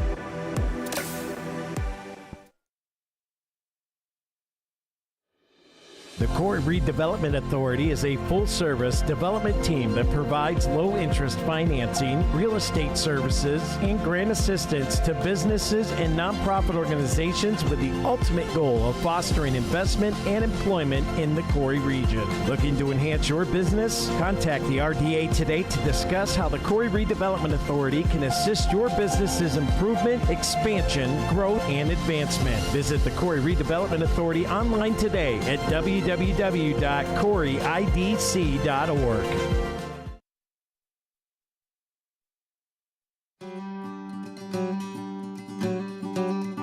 Cafaro's Custom Butchering is a family-owned business located in Sugar Grove, PA. Established in 1959, Cafaro strives to meet all your butchering and meat processing needs. With a combined 55 years of meat cutting experience, Cafaro's crew provides the complete butchering experience in their fully inspected USDA facility. From hauling your animals, walking you through the ordering process with personalized cutting instructions, to processing, packaging, and freezing, Cafaro's does it all. Don't raise your own animals? Cafaro's can provide you with locally sourced beef and pork. Check out their retail freezer trade, ground beef and steaks, pork sausage, bacon, chops, and chicken. Look them up on their Facebook page at Cafaro's Custom Butchering LLC for weekly specials, or for more information, give them a call at 814-489-. Yeah, welcome back here. We're going to get a live look in at the middle school cheerleaders putting on the halftime show, and we'll let you enjoy that and get back to commercials in a minute.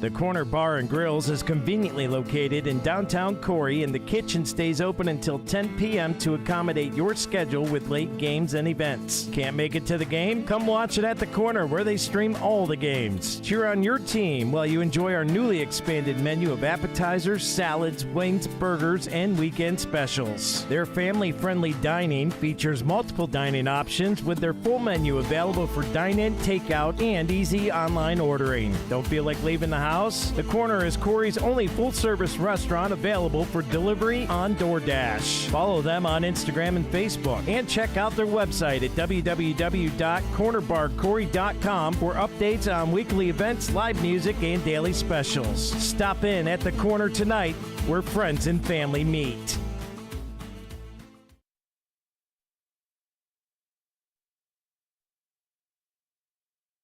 There'll be a lot of things that didn't get accomplished if it wasn't for Corry Community Foundation.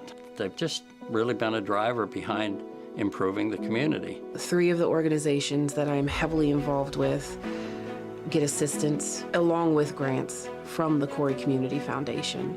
Organizations know that they are backed up, that they have somewhere to go if necessary for their funds. You don't have to be a millionaire. You can leave couple $100, you can leave a couple $1,000, you can leave whatever. When everybody pulls together, it makes a big difference. Your money is long going to outlive you for the benefit and the good of the community. So by going through the Corry Community Foundation, it will ensure that our money gets put in the places we care about here within Corry.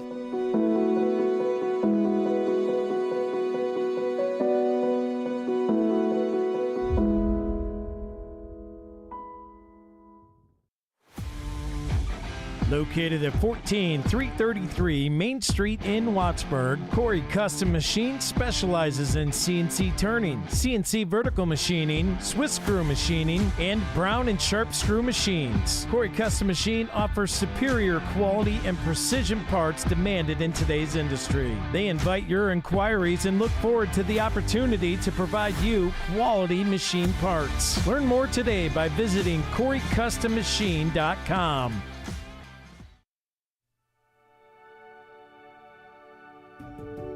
The Corry Manor has proudly served the Corry, Union City, and Clymer areas since 1980. Whether care is needed for a short period of time or you have decided to call the Corry Manor home, the Corry Manor is grateful you have chosen them. For over 50 years, the Corry Manor and their HCF family has maintained a tradition of caring by compassionately providing care for each of their residents and families like their own. For more information, give them a call today at 814-664-9606 or visit them online at www.corrymanor.com. The Corry Manor, a tradition of caring.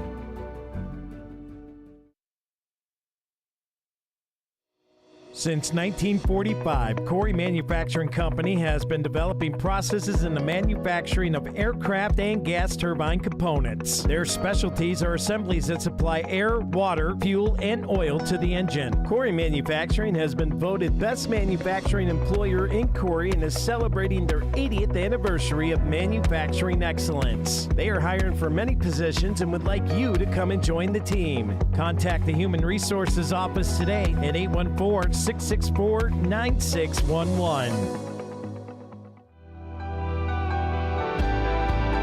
mission at Crossroads Fellowship is to invite people into a life-changing relationship with Jesus Christ and to build a vibrant, loving community where all can experience His grace and truth. They are committed to being a place where everyone, regardless of background, can encounter the hope and peace and purpose found in Jesus. Through authentic worship, compassionate service, and genuine connection, Crossroads Fellowship aims to inspire and equip people to follow Christ and share His love with the world. Sunday services start at 10 a.m. with children and youth care provided, complete with clearances. Crossroads Fellowship, we're better with you here. 17721 Route 89 in Corry.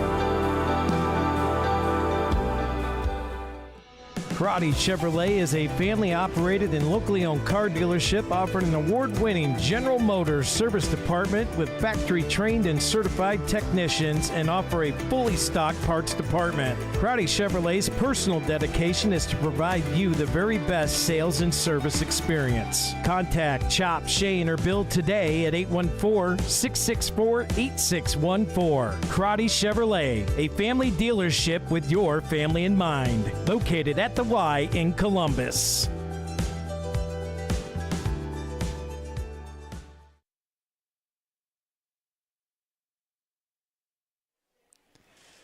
Welcome back to the Deej Experience Sports Stream. Stephen Mountain and Jack Hasbrook here with you. Beavers enjoy a 24-6 lead at the half, and we'll get into our Humes Fort Corry halftime report here. And really, the first half has just been all Beavers, Jack. Yeah, pretty much. The Pickers did get one late score, but it was immediately nullified by a Beavers answer. So, yeah, they look like a much improved team from the first 2 weeks, from my perspective anyway. Steve, especially on the lines. This is the first game so far where I feel like Cummings has had time to let plays develop and find open guys, and it's really paying off for him. Yeah, you can see, if he has the time, he can deliver a ball accurately. He's done it multiple deep balls, right? One on the first score, the far side, to Nutt, that deep ball. And then right before half, you're on the near side to Wakehoff, hit him in stride both times. If you give him time, he can really deliver an accurate football. Yeah, and it's nice to have that in your arsenal when you can actually use it. Right, yeah. Defensively, I think the Beavers have done a nice job. They gave up only the one score. Really not much to say about the defense. I think they've done a good job of containing them. They missed a few tackles that I think they need to clean that up here in the second half. Yeah, that would be my one note for the defense is there have been a few plays where had they been able to make the open field tackle, they would have gone for losses instead of yards. Yards to gain. And we saw that on the Pickers scoring drive, actually. They had a 3rd and long, and they got in the backfield, and they could have had a sack. And had they gotten that sack, the ball most definitely would have been punted away. But instead, because they weren't able to make some open field tackles, the Pickers were able to get 10 or 12 yards off of it, make it a 4th and short. And, of course, they went for it, and they were able to power through and that resulted in the score. So that'd be my one note for the defense. Wrap and hit low. Wrap and hit low. That's the 2 adjustments here in the defense. Other than that, I think they've done a good job. Yeah. I've been thinking here for a while now. Hear me out. All right, don't judge it. What do you think of having some young football players take some ballet lessons? I've actually heard. Orengia, he's tiptoeing around back there, evading tackles. I mean, well, I've actually heard that a lot of pro football players will dance and stuff. Like, they do learn to dance and stuff because it does help with, like, mobility and shiftiness and stuff like that. I know a couple of pro football players have gone on shows like Dancing with the Stars and have done particularly well. I think it's a good idea. Yeah, no, I think I'd actually agree with that because I believe that's something that a lot of pro football players will actually do is take up dancing. I mean, all honesty, I can't talk. You know, it improves your footwork. You know, footwork is, it's where everything starts in football. It's with your feet. You know, something I'm not good at is the footwork. I know that for a fact. But yeah, footwork. It helps with footwork. It helps with balance. Flexibility. Yeah, I'm all for it all of a sudden. I'm gonna sign my nephew up. He's gonna love it. He's gonna love it. Now I don't know about ballet specifically, but I do think dance. Some kind of dance. As I say, I do think dance in general actually is something that is found to be helpful for football players. I'm gonna talk him into it. He's not gonna have a choice. I'm just gonna sign him up. Got about a minute 10 here until we get back to action, and the third quarter will be underway. It'll be picker ball to start the third quarter as the Beavers receive the first half kickoff. Whether they chose it or not, I have no idea if they won the toss. I just know they received it. Yeah, I don't actually know who won the toss. I don't know if the Beavers won it and received or if the Pickers won it and deferred, but either way, they're getting the ball first. Yeah, so they're getting the ball to start this half. Kind of, honestly, pretty crucial if the Pickers want to stay in this game is they come out and score right after half. Yeah, and that's, of course, an advantage of having the ball to start because had the Beavers had it, you give up one more score and this game is wide open. Well, yeah, and on the Pickers side, they haven't stopped the Beavers' offense yet. Right. They haven't forced a turnover or a punt yet. Every time the Beavers have touched the ball, they've scored. Yeah, and another crucial thing is they haven't been able to stop the 2-point tries either. No. And the one score they had an unsuccessful 2-point try. So it is a 3-score game because of that now. And if you give up one more, it's going to be a 4-score. And that's, with how short these quarters are, that's going to be a bit too much to ask, I think. Yeah, that's exactly it. The short quarters will come into play. So for the Pickers defensively, I think they need to slow down the pass. I mean, they just gotta have better coverage in the secondary. Their defensive line, they've got to make a little bit more noise up front and put Cummings under some more pressure, and slow down that Beavers attack. Yeah, the defensive line hasn't been able to get too much pressure, especially on those long passing plays. And there's always been at least one guy open. So. Going to need to get some tighter coverage and some more power up front. Well, here we go. Mason Walls set to kick it off. We've got Orengia and number 19, Berniston, back there deep to receive. And that's a pretty good kickoff. Lands at the 25. It's going to roll out of bounds. Should be an illegal procedure. There's the flag. So Pickers will start, I believe it's at the 35. Is that accurate? Yeah, it should be. Unless they do it 10 yards from where the ball went out of bounds. But I think it should just be at the 35. Which would be the same thing, honestly. It rolled out at the 25. Looks like they're going, 35. Yep, that's where the change is set up. And that's just smart heads-up football right there, too, to trust that the ball is going to take that kind of bounce. Yeah, it's better than picking it up the last second and just getting blown up, right? Yeah.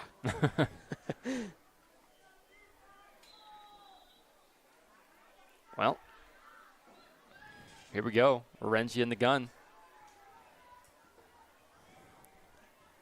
Bannister with him in the backfield.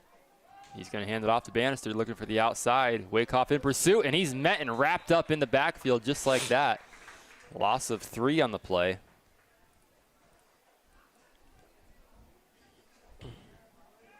Wrapped up that time, Jack. Yeah. Very good start.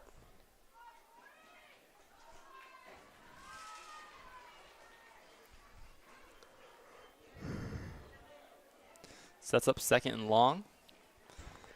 See if the Pickers attack more vertically here on 2nd down instead of trying to get to the outside. I think the Beavers have a lot of speed out there. Yeah. I don't know if it's going to work too well for the Pickers.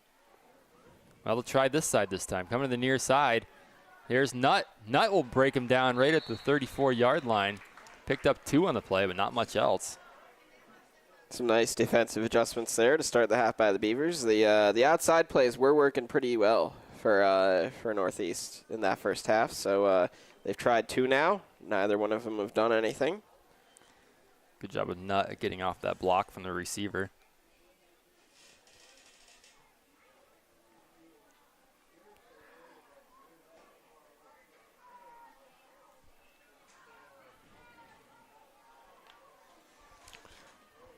Arengia, snap goes over his head. He's got a fall on it. He cannot. That's Robert Skiba, I believe, 52. And of course now there's a pile. Yes, Robert Skiba picking up the loose ball for the Bracken Funeral Home turnover.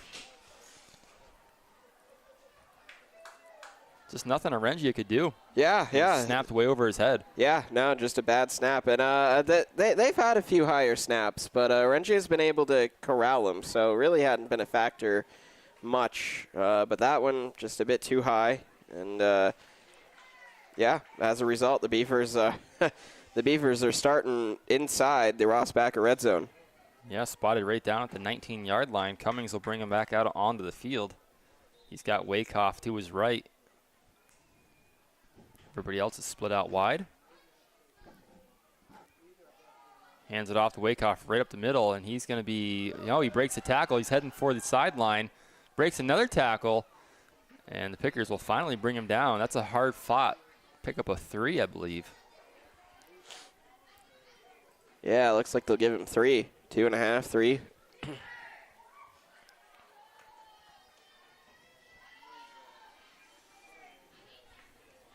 6 minutes remaining in the Cafaros Custom Butchering third quarter. And I do look for, I know that they're close to the end zone, but I do look for the Beavers to take advantage of the shorter quarters and maybe drain some of that clock as much as they can. You've got a 3-score lead. Almost halfway through the third quarter. Cummings brings him in motion. Fakes the give. He's going to keep it himself right up the middle. Runs into his own guy. Still on his feet. And he's got enough for the Northwest Bank first down. It's going to be 1st and goal. I don't know. The chain guy's not moving. Oh, he's going to move. You give him time. He'll move. There we go. Yep. They'll lay him down, and it's spotted. Maybe it's the 8-yard line. Yeah, it looks like the 8 from my end.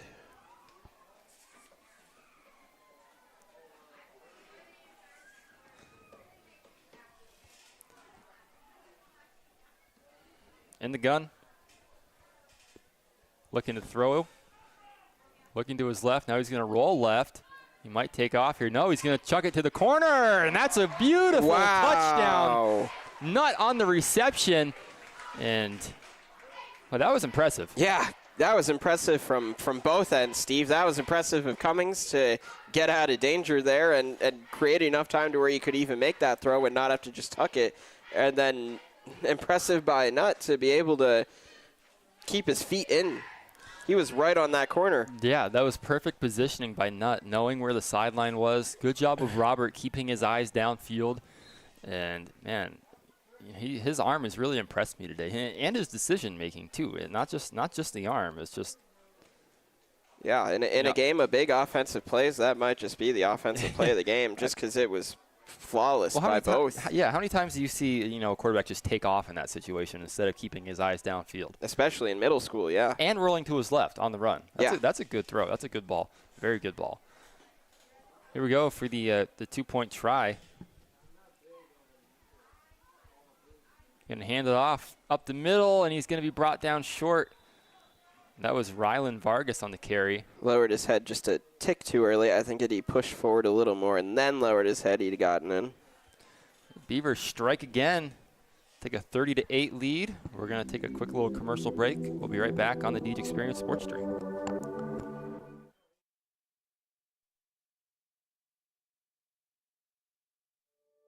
Located at 34 North Center Street, Epiphany's Emporium offers an abundance of handcrafted artisan items. Open Monday through Saturday from 10 a.m. to 5 p.m. and Sundays from 12 noon to 4 p.m. Epiphany's Emporium invites you to come check out their creative inventory. They have gift items like pottery, jewelry, leather handbags, and journals. They also have crystals, handcrafted wood items, fiber art, and art supplies. Check out their craft sodas as well. It's all at Epiphany's Emporium. Let your creativity soar.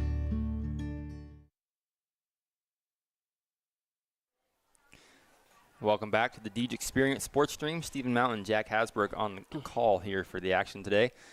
Beavers have tacked on another 6. We've got Elijah Bale doing kickoff duties here.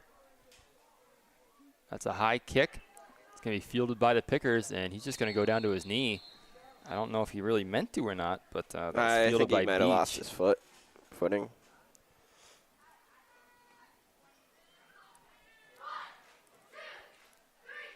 Well, picker ball with 4:34 to go in the game.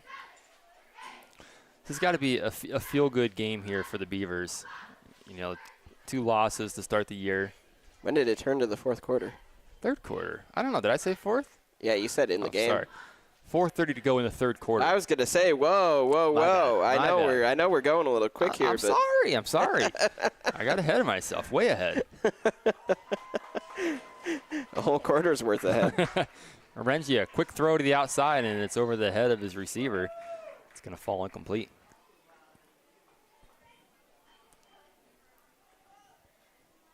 But anyways, yeah, the Beavers, you know, after the first 2 games, you know, you drop both of them, you come here at home, and, you know, you put up 30 points, you know, midway through the third quarter. It's got to feel good for you. Yeah.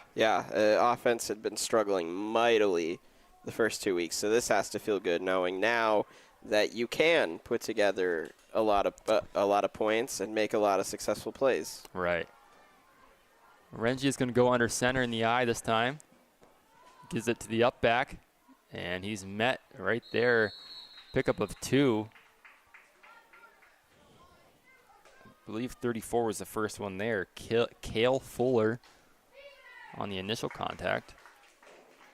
Or no, maybe that was Skiba. No, I believe that was Cale. I think it was 34. They both have orange socks on. I don't know. The sun's right in my eyes at this point, so I'm... It's kind of been hiding behind some of the clouds here. Yeah, the clouds have been helpful, but not at the moment. I've got this nice window frame in my way. Orengia back to pass. He's going to step up. He's going to take off. Shifts around a guy. Another missed tackle. Down the sideline he goes. This could be big. And it will be. 20, 15, 10, 5. And he is in there for the touchdown. But, Jack, I think it's coming back. Yeah, I do too. Corner bar and grill flag on the play. Yeah.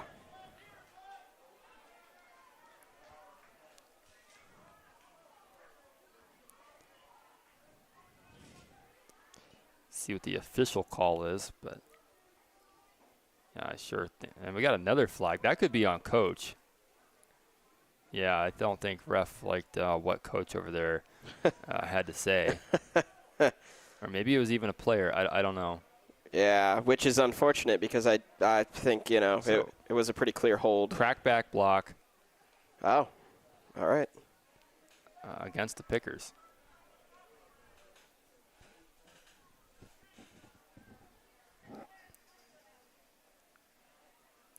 So, we'll sort it out. I think they're going to back up 15. We were at the 40. Yeah, I don't know, because if they add, personal fouls can be tacked on. Well, tacked on the, well. I'm pretty sure, right? I don't even know anymore, Jack. Steve, I was going to say, that looks like what's happening. I thought dead ball fouls could be tacked on. 20. He's going to spot it all the way down the 17-yard line. So we were spotted at the 40. Now we're at the 17. The math tells me that's 23 yards. Yeah. So. Oh boy, that surely hurts the Pickers here. That's brutal, and it was on a scoring play. Yeah. That hurts, too. And, we got another flag here. Oh, man. Steve, I think you hope this isn't on coach again. We'll see. We'll see what the signal is. And they're going back. It's certainly against Northeast, and this is it's just bad. And it's unfortunate, too, because, I mean, I know they called a crackback, but I thought there was a pretty clear hold, so I'm not even sure why they're so heated.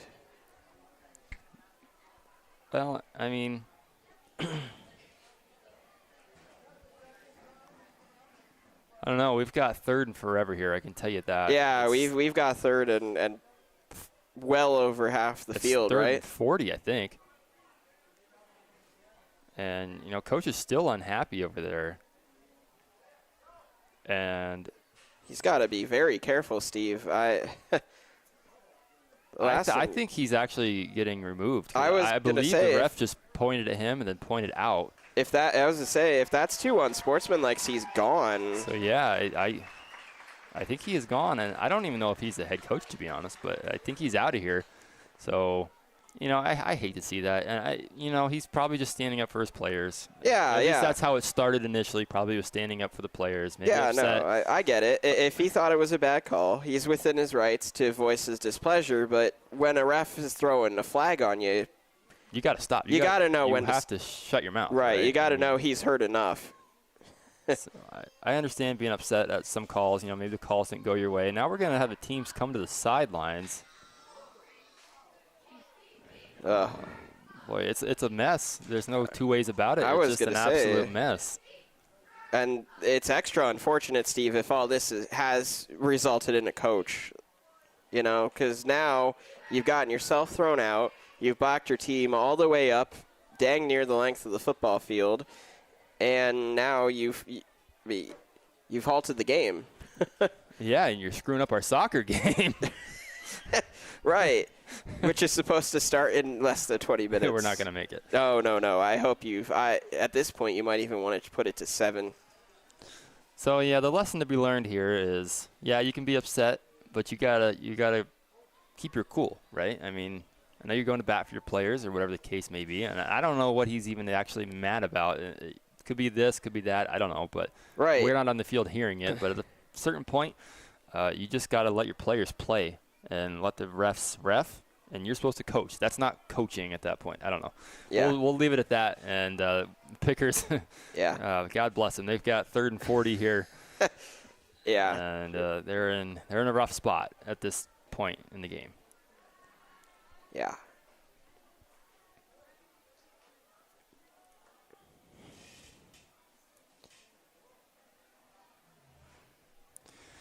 Well, the offense will come back out onto the field, and I don't really know that anybody actually called a timeout unless I think that might have been an official's timeout to try and sort out the craziness, but I don't know. Well, now we have the officials over there on the northeast sideline talking to a different coach.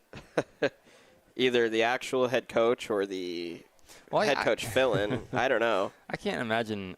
Probably was the head coach, right? I can't imagine an assistant blowing up like that without the head coach saying something. Yeah, that's not something you typically see. And if that is the case, then I think the head coach should have that situation under control. So I'm assuming that was the head coach that's gone.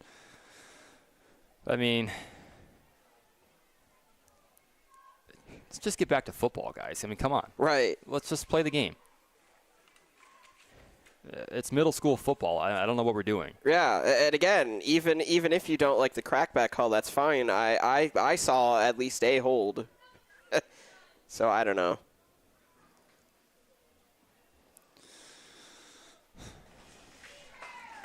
Well, and now I think they're just maybe kind of huddling up there. I don't think they're really backing up. Yeah, they're coming back to the sideline. Well, you might as well. I mean, they're just standing around waiting for officials and coaches to stop talking. So, I mean, what else are they supposed to do? Yeah. Now I got to add more time to our broadcast again and push the the soccer broadcast start time out a little bit later again. Yeah. Yeah, we're still in the third quarter, mind you, so I would push it to 7. Well, we'll try 6:30 at first because that was just the easiest thing to click. We'll add time to this one.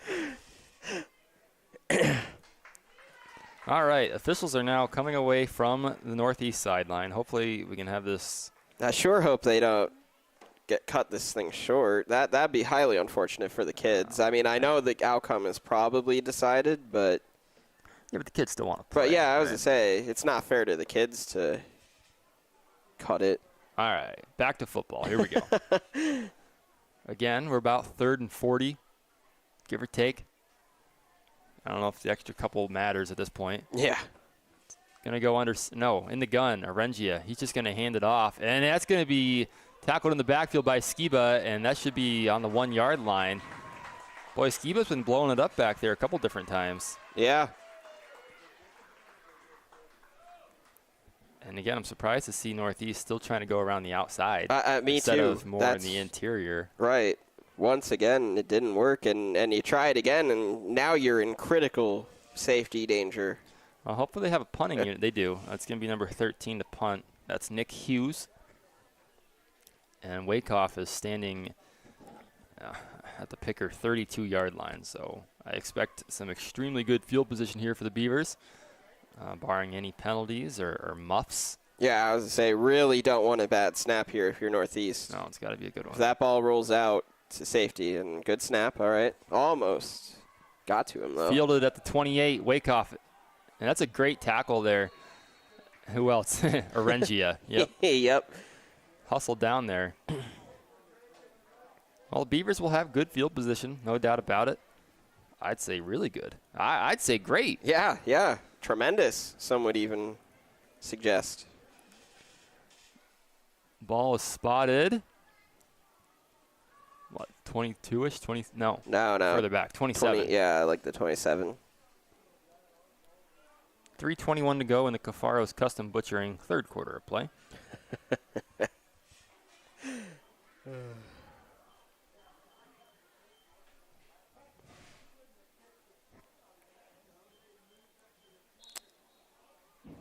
I was wondering, Cummings' day is done, and we're going to have Kuzma. He's put on the number 5 jersey, so he's going to be playing quarterback from here on out.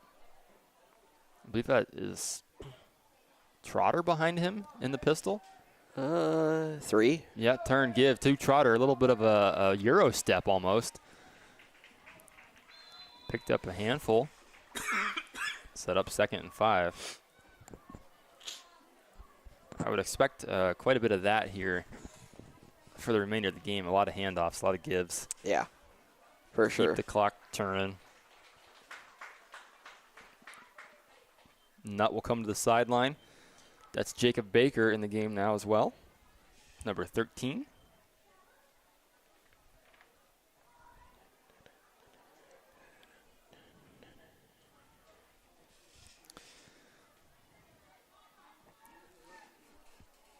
Kuzma in the gun, or in the pistol.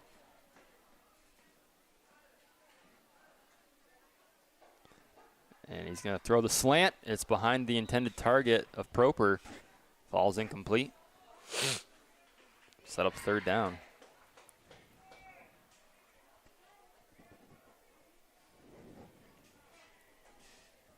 .226 to go in the third. Boy, this third quarter is taking a long time. Yeah.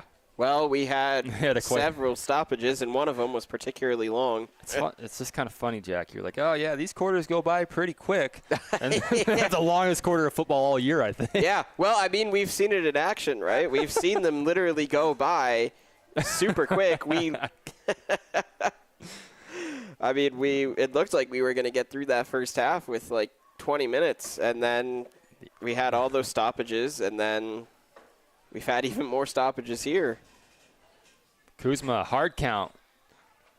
Give him 5 free yards, and it depends on where the ball's spotted, but it's going to be really close to a 1st down.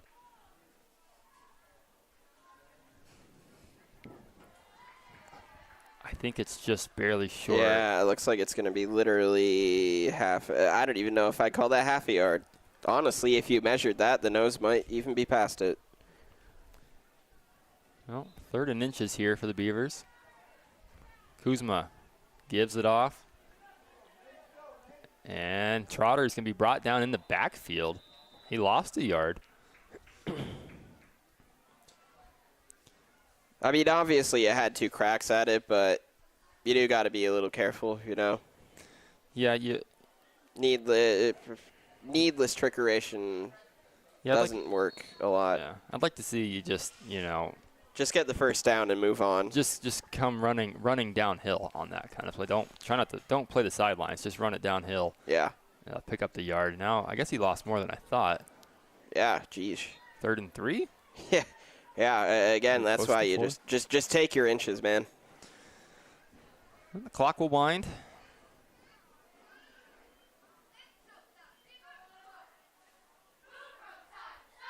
Kuzma looking to throw it, and it's behind his target. Or he turned around too late, one of the two. It's going to be a Bracken Funeral Home turnover on downs, trying to hit Dreyer on the pass. So it's the first stop of the game by Northeast. So we'll change sides of the ball, and I believe it'll be Orengia back out on the field to lead his offense.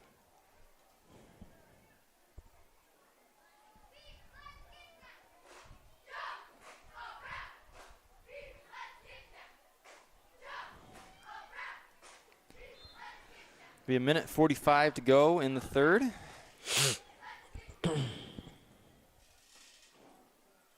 Crazy to believe or to realize that we still have another quarter to go. Yeah, it feels like we've hit the game's end, and we really have it. No. Orengia jet pass here to his receiver, and he's going to pick up about 4 on the play. Burniston on the carry. I guess it's a reception, actually, in the stat sheet, right? Yeah. He does toss it forward. Yeah, I believe that would go in as a completed pass. Be about 2nd and 5.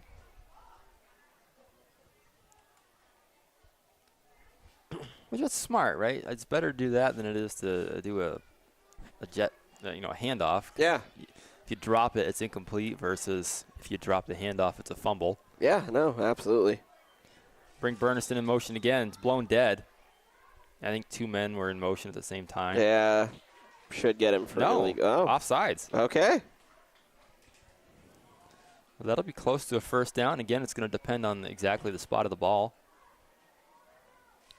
I think Beaver must have just gotten a little excited there and jumped across before the ball was snapped. All right, so 2nd and 1. We'll see if Northeast can mount a strong drive here.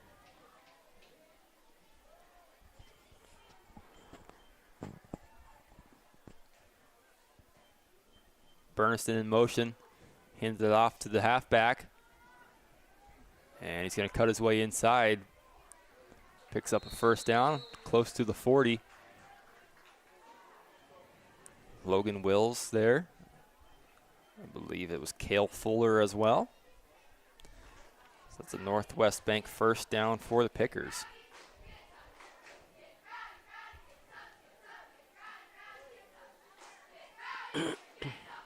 Starting to get a little cooler, Steve.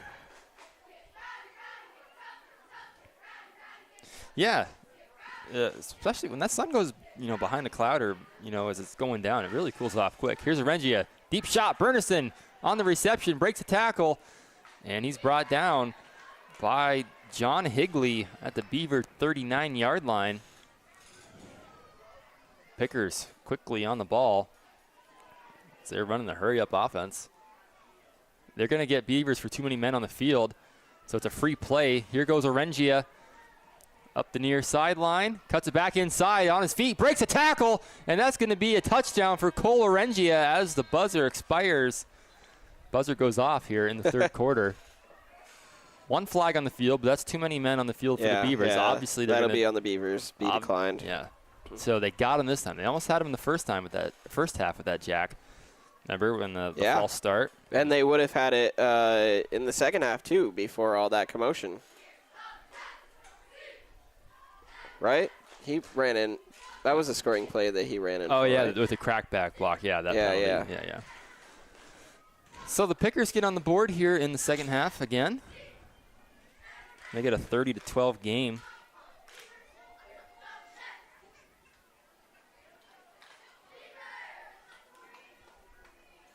The rec football team was in attendance here today, Jack, watching their middle school counterparts play.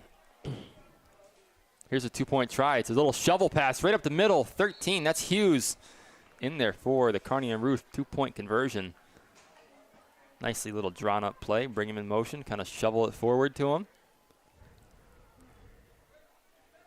Makes it a 30-14 game. Step aside real quick, take a quick break. We'll be right back on the Deej Experience Sports Stream.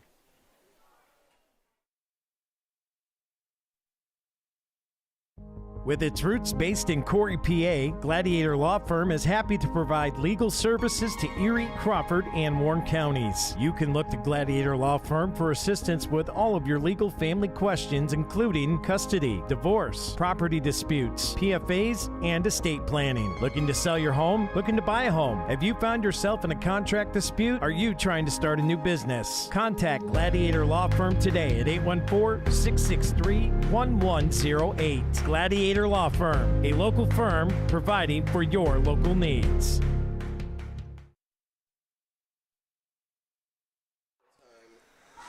Welcome back here to the Deej Experience Sports Stream. Stephen Mountain and Mr. Jack Hasbrook on the call here today.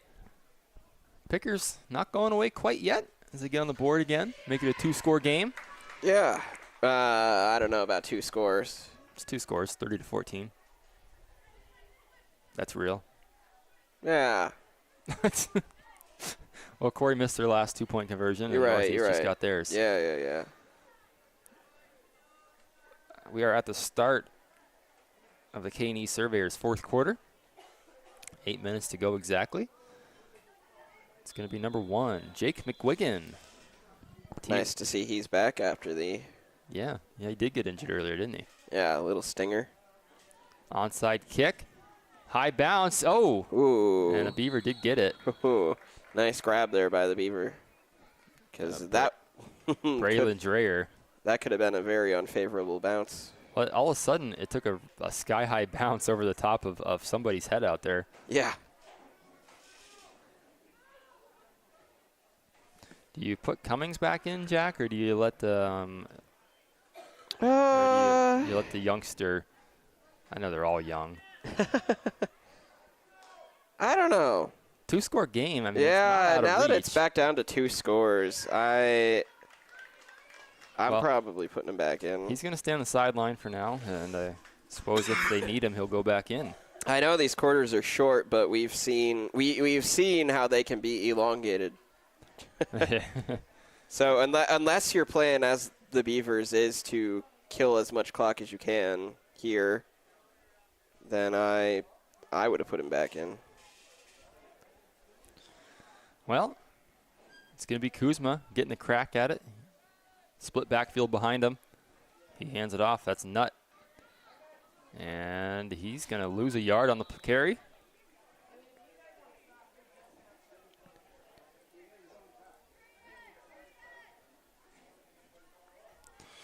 I imagine the Beavers will burn as much clock as they can in between plays. I'm sure Coach Jaquith told Kuzma not to snap the ball until he sees the official's hand go up in the air, right? Yep.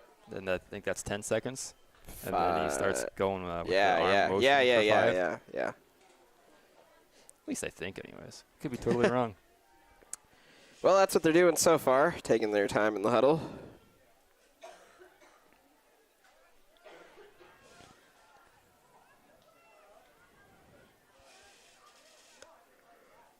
Kuzma, make sure everybody's set. He'll snap it. Looking to pass. Oh, pass. It's caught at the 50, and he's going to be brought down by Berniston. Be about a yard short of the first down.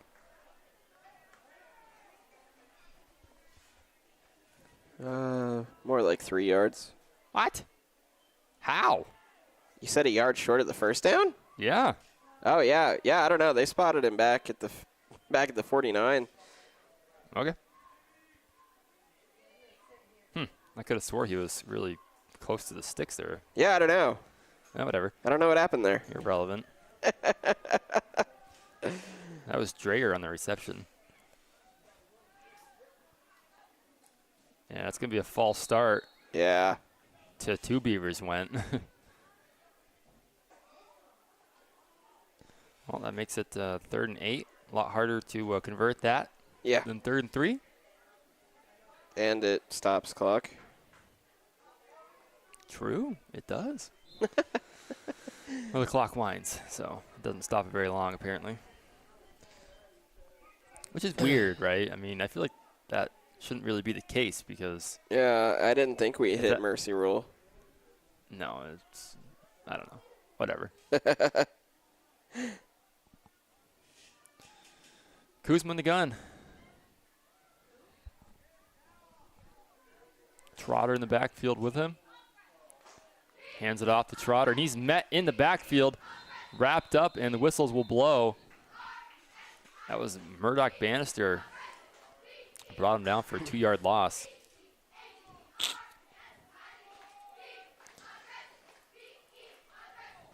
But the good news for the Beavers is when it's all said and done, they'll have taken off about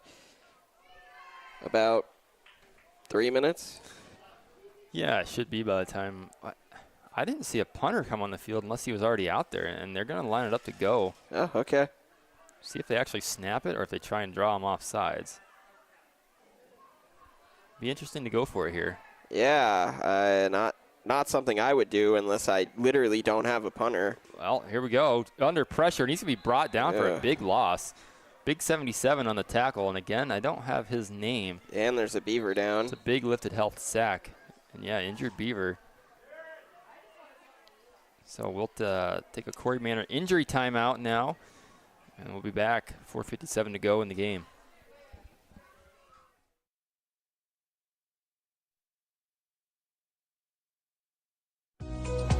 Hey everybody, my name is Cameron Atha.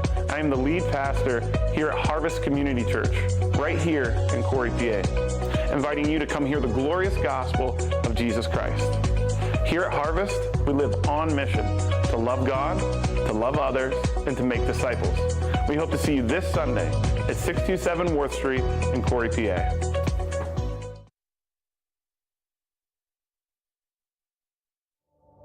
Located in 983 North Center Street, Healthy Smiles of Corry is committed to making sure their Corry neighbors have access to good customer service and excellence in dentistry. Everyone on their team values their patient relationships and make it their priority to deliver the gentle, compassionate, and complete oral care that you and your family deserve. Healthy Smiles wants all their patients to leave their practice with a beautiful and healthy smile that they love to show off. For more information, contact them today at 814-664-4011 or visit them online at www.healthysmilesofcorry.com. Around every corner, there's a Napa here to keep you moving. Backed by a nationwide network of nearly 6,000 auto parts stores and over 17,000 auto care centers nationwide. Napa has the products, people, and knowledge you need to find the automotive solutions you've been searching for. Stop by your locally owned Napa Auto Parts store today. JH Napa Auto Parts, 955 North Center Street in Corry, 85 Waterford Street in Union City, and 12661 Route 19 in Waterford.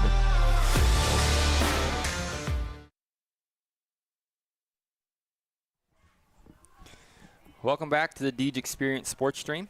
The injured Beaver is up to his feet and is going to hobble his way off. That's 56, Logan Wills. I didn't see what happened to him during the play, but looked like they were tending to his calf or his knee or something down low. So he'll hobble off the field, probably be done for the day, I would think, at this point. Beavers got to get on the other side of the ball. They're on defense. Yeah, and now you kind of really need a defensive stop because it is only a 2-score game, and there is still over half the quarter to go. And, yeah, I'm still just kind of baffled by the decision to go for that, Steve. There's a deep shot. It's picked off! And the ball was fumbled or something afterwards, wasn't it? Oh, no. The Pickers recovered that fumble, so that's as good as a completion for the Pickers. You gotta hold on there. Well, let's see if they're actually going to call it a pick. I was going to say, that's assuming that they even call it a completion. I mean, I thought it was. I thought he did. I don't know. Their job to sort it out. Not mine. I was going to say, I'm not even going to. I had to fix the score. I had Northeast at 18 points somehow. It's 30-14. I'm not sure how I had 18 on there. I totally blew it. But it is still a 2-score game. That much is a fact. Yeah. Northeast is. I hate to make a prediction, but they're going to spot it down at the 10. Northeast first down. He got a little too excited, I guess, with that pick. He had it, and then he just let his guard down. Well, it's first and goal from about the 9.5-yard line. Boy, and again, this game's not over. Like you said, you got over half a quarter to go. And if Northeast can punch it in here and make a 2-point conversion. Yeah, suddenly it looks like you pulled the starters too soon. Yeah. Here we go. Orengia corrals the snap, gets it to his back, coming to the near side. He's got one man to beat around the edge, and he's going to, and he's in there for the touchdown. That's Hughes. Oh man. Corry Custom Machine touchdown, and hold your breath, Beavers fans, because it's getting interesting here. Yeah, it's some folks took their foot off the gas too soon, Steve. Yeah, the wholesale changes here for the Beavers defense, and I don't think the starters were even on that last play, Jack. Which is interesting. I guess you have that much confidence in your starters to when you do bring them back in that they will get a stand here. But the Beavers kind of need to hold them here because if they make this 2-point try, this Carney Ruth 2-point try, it's a 1-score game. Yeah. Orengia hands it off to Hughes, and he's in there easily. So there we go, 1-score game. Boy, Steve, yeah. You got to remember, it was 30-6. Yeah, I'm a little lost for words here. Yeah, so definitely starters are going back in on offense. Yeah, I'm. Yeah, I don't know. I don't know either, Jack. It'll just And again, I'm still just absolutely baffled at the decision to go for that 4th down. Yeah, that's what I was thinking. I don't know. Okay, so I can understand pulling the starters. Yeah, I got that. You hate to be running your starters and scoring touchdowns in a blowout, right? Because that's just disrespectful. Yeah. So you bring in, some of the backups, get the younger guys. And at the time, it felt like you were just you had a handle, and you were just gonna let the clock run. But then they ran passing plays, which stopped clocks because they weren't all complete, and they different ball game all of a sudden. Yeah. Here we go, onside kick, and the Pickers recover the onside kick.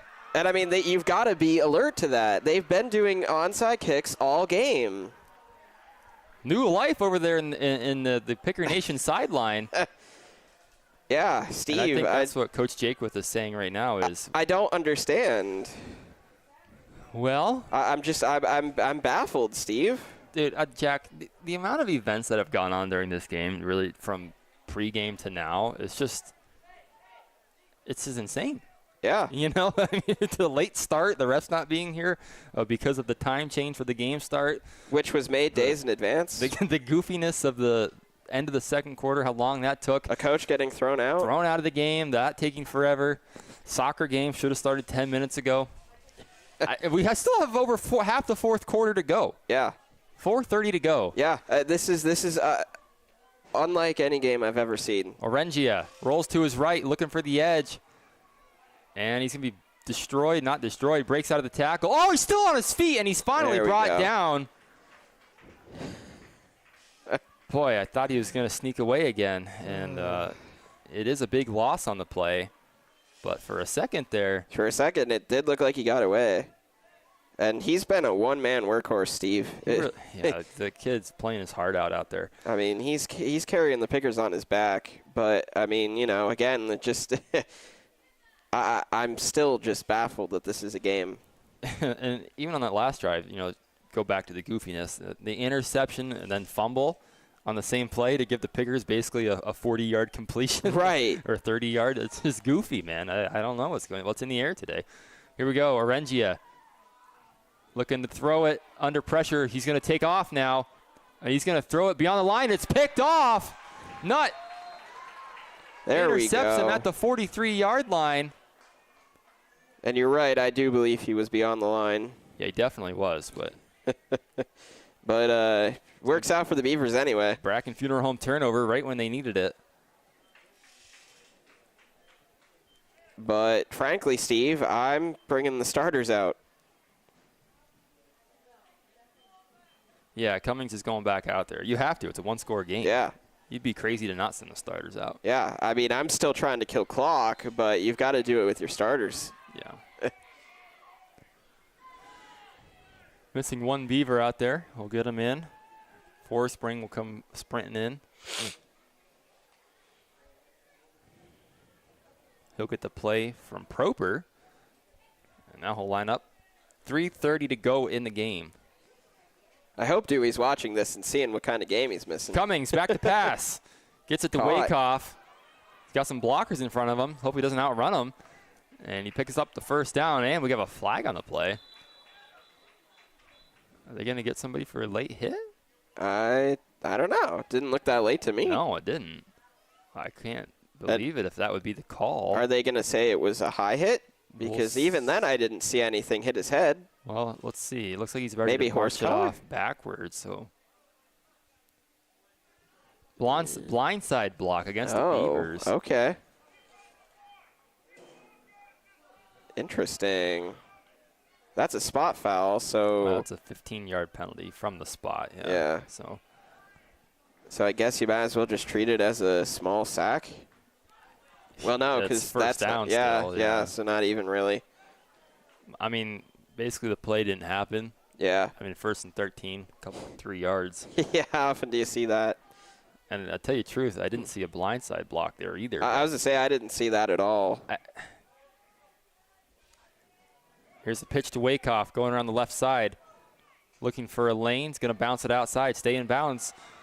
Cuts it back inside. Still on his feet. Coming to the near side of the field. He's got a lot of open space. Cummings down here to throw a block for him. Big block by Cummings. And Wakehoff is going to be in for the Beavers touchdown. Another flag on the play. Oh, I hope it's coming back. That better not be on that block. It is. Oh, because he was certainly facing him. That was not blocking the back. It was not a blindside block. He got spun around by the block. He sold it. I really hope that the official would not fall for that. It is. That's 100% what the call is. That's unfortunate. I mean, come on.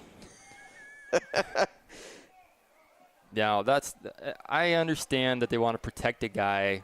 No, that's brilliant acting by the picker. Well, no, he's not acting. He's playing football, Jack. It was a big hit. It was no doubt about it. It was a huge block by Cummings. Well, no, I mean the spin around and to make it look like he got whacked in the back.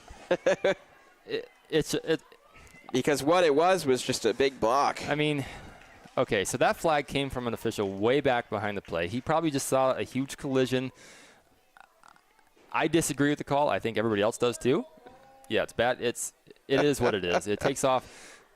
Huge play from Wakehoff. Huge block by Cummings. I mean, it does still. Robert, go out there. Robert, do that again, kid. That was a beautiful play, a clean play, and all facets of it. Nothing wrong with that play. Yeah, no, nothing. Well, we're going to pass it here. Cummings, deep shot. He's got Nutt on the far side. It's caught! And he's going to fall down in bounds at the 6-yard line. Shame he couldn't keep his balance there, Steve. He'd have been in. That's the second time that exact connection on that far side. Deep ball. That's just another great ball by Cummings. Laid it in there perfectly. And, Steve, I'm mostly upset that play was waved off because that would have been the new offensive play of the game. That block was wild. Yeah. No, yeah, nothing dirty about that block. Yeah. Yeah, no. Put that on the highlight reel because that was not an actual penalty. 2:15 to go in the game now. Beavers lead it by 8. Cummings, Wakehoff in the backfield. Cummings will keep. Cuts it back inside, and he's going to be brought down. Managed to pick up a couple on the play. That was a good job by the Grape Picker defensive end over there. It was a read option, and it was a good job of him to recognize it and stay home, because if he crashes in, Cummings has a clear lane to the end zone. Yeah, and Steve, whether they score here or not, the starters have done their job because we are under 2 minutes now. So they've cut off most of Northeast's lifeline here, barring some big turnover. And even if they don't manage to score or run the clock out, Northeast would have to go the entire length. Yeah. Here's Cummings looking to pass, rolls to his right, finds Wakehoff wide open in the flat. Touchdown, Beavers. That'll seal it. Yep, that's it. And you can see the rec team there watching in the end zone. Good of them to get out here. Front row view. I know I told my nephew, I said, pay attention and actually learn something. I guarantee he didn't. I know for a fact I saw him messing around with a Sprite can over here in the stand. So maybe he's paying attention on the sideline now, but he wasn't over here, guaranteed. Cummings in the gun. 2 backs back there with him. Takes a snap. Looking to pass. And it's picked off. Ooh. Oh, now it's fumbled, and they're going to blow it dead? I don't know. They're going to call it incomplete. I thought he had a few steps. Yeah, maybe he never really secured it. It's a moot point. Yeah, Doesn't it's really moot. matter. Doesn't matter. 36-22 is your score. And it's been an extremely long second half here in this middle school football game. Extremely long game, yeah.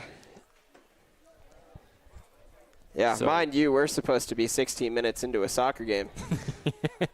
Well, speaking of that, we're going to have to really wrap up the post-game show. The P2, is it still that? Yeah, P2 it's Paving still post-game P2 show. Sorry about that. We're going to have to wrap that up really quick because we have another broadcast coming up directly after this. That is the girls' soccer game. They take on GM directly following this game. I imagine they'll get a few minutes of warm-ups out on the field. I don't know exactly, but we're going to do a quick post-game coverage. I think we've honestly covered it all pretty good here in this long second half. We've had ample time. But again, if you're going to tune into that soccer broadcast, it's going to be a different broadcast. You have to close out of the one you're watching right now and tune into that one where you normally do. Here's the kickoff. Fielded at the 35. That's Hughes. He's going to look for a hole, and he finds it. Gets across the KC's Express 50-yard line. And they'll start their drive on the Beavers' 46.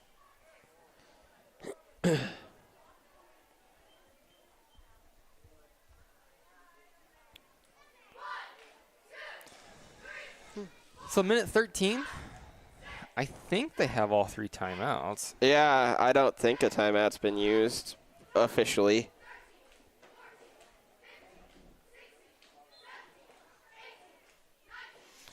Well, we'll see what the Pickers can do.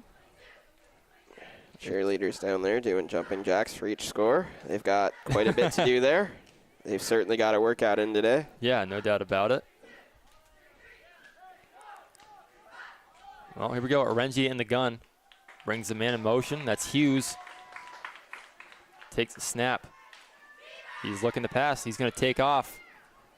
Cuts it back inside, and he's brought down by Cummings. That's enough for a Northwest Bank first down, I believe.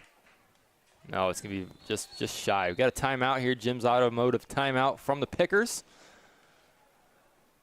With exactly a minute to go. A mini left.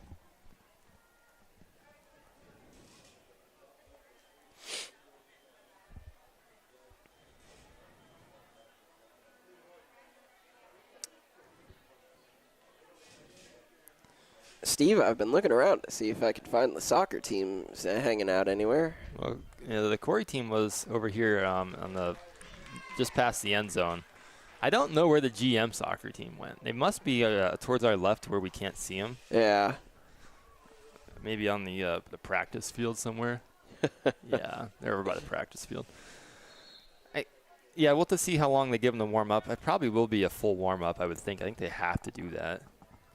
Maybe not. I don't know. Yeah, I don't know. I don't know how it works. Got to finish this game first. Yeah, because our field has lights, so I don't know if they even really care how late it goes. I mean, we could be in this game for another 20 minutes. At the rate we've gone today. Right. With all the interesting things that have happened. Orengia looking to pass under pressure. Gets the throw away. It's picked off. Cummings on the interception. He's going the other way with it. Cuts back inside. He's got a couple blockers. Comes back to the near side of the field. He's gone. 20, 15, 10, gone. Touchdown, Beavers. If it wasn't sealed already, it is officially vacuum sealed. Yep. 41 seconds to go. There's your defensive play of the game. Robert Cummings on the pick 6. He can throw him, and he can run him back on defense, too.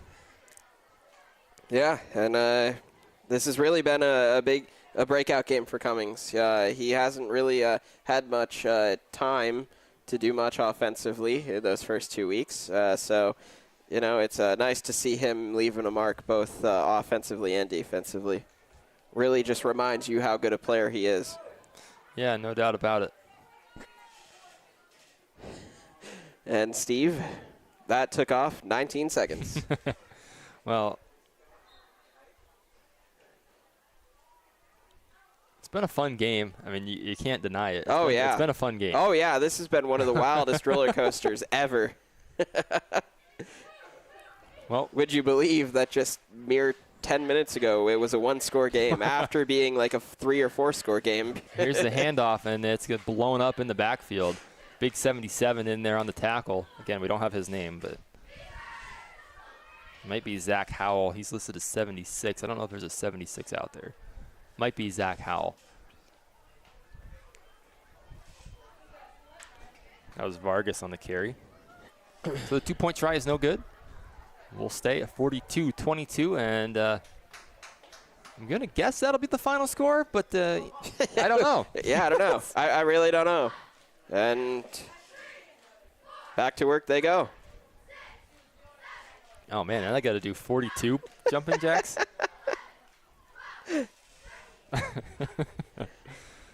Man, that's a lot of work. It's a lot of work. We're at 20, halfway there. Well, Beavers got to line it up to kick it off again. Yep. And it is going to be Elijah Bale doing kickoff duties. This time, anyways.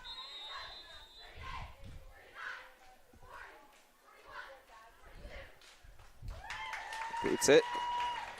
Fielded at the 33.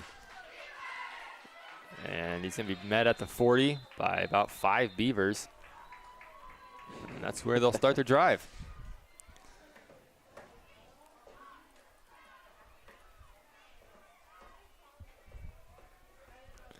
Well, we've got 7 minutes left on our broadcast here, Jack, so I think we'll be good. Yeah. We're fine. We're fine. Realistically, right, I can't imagine they'll use any more timeouts or anything. So realistically, there should only be like 2 more plays. Yeah, not at this point in the game, I can't imagine them using timeouts like you just said. Spotted at the 40. Looks like it. Rengi is going to trot in with the play.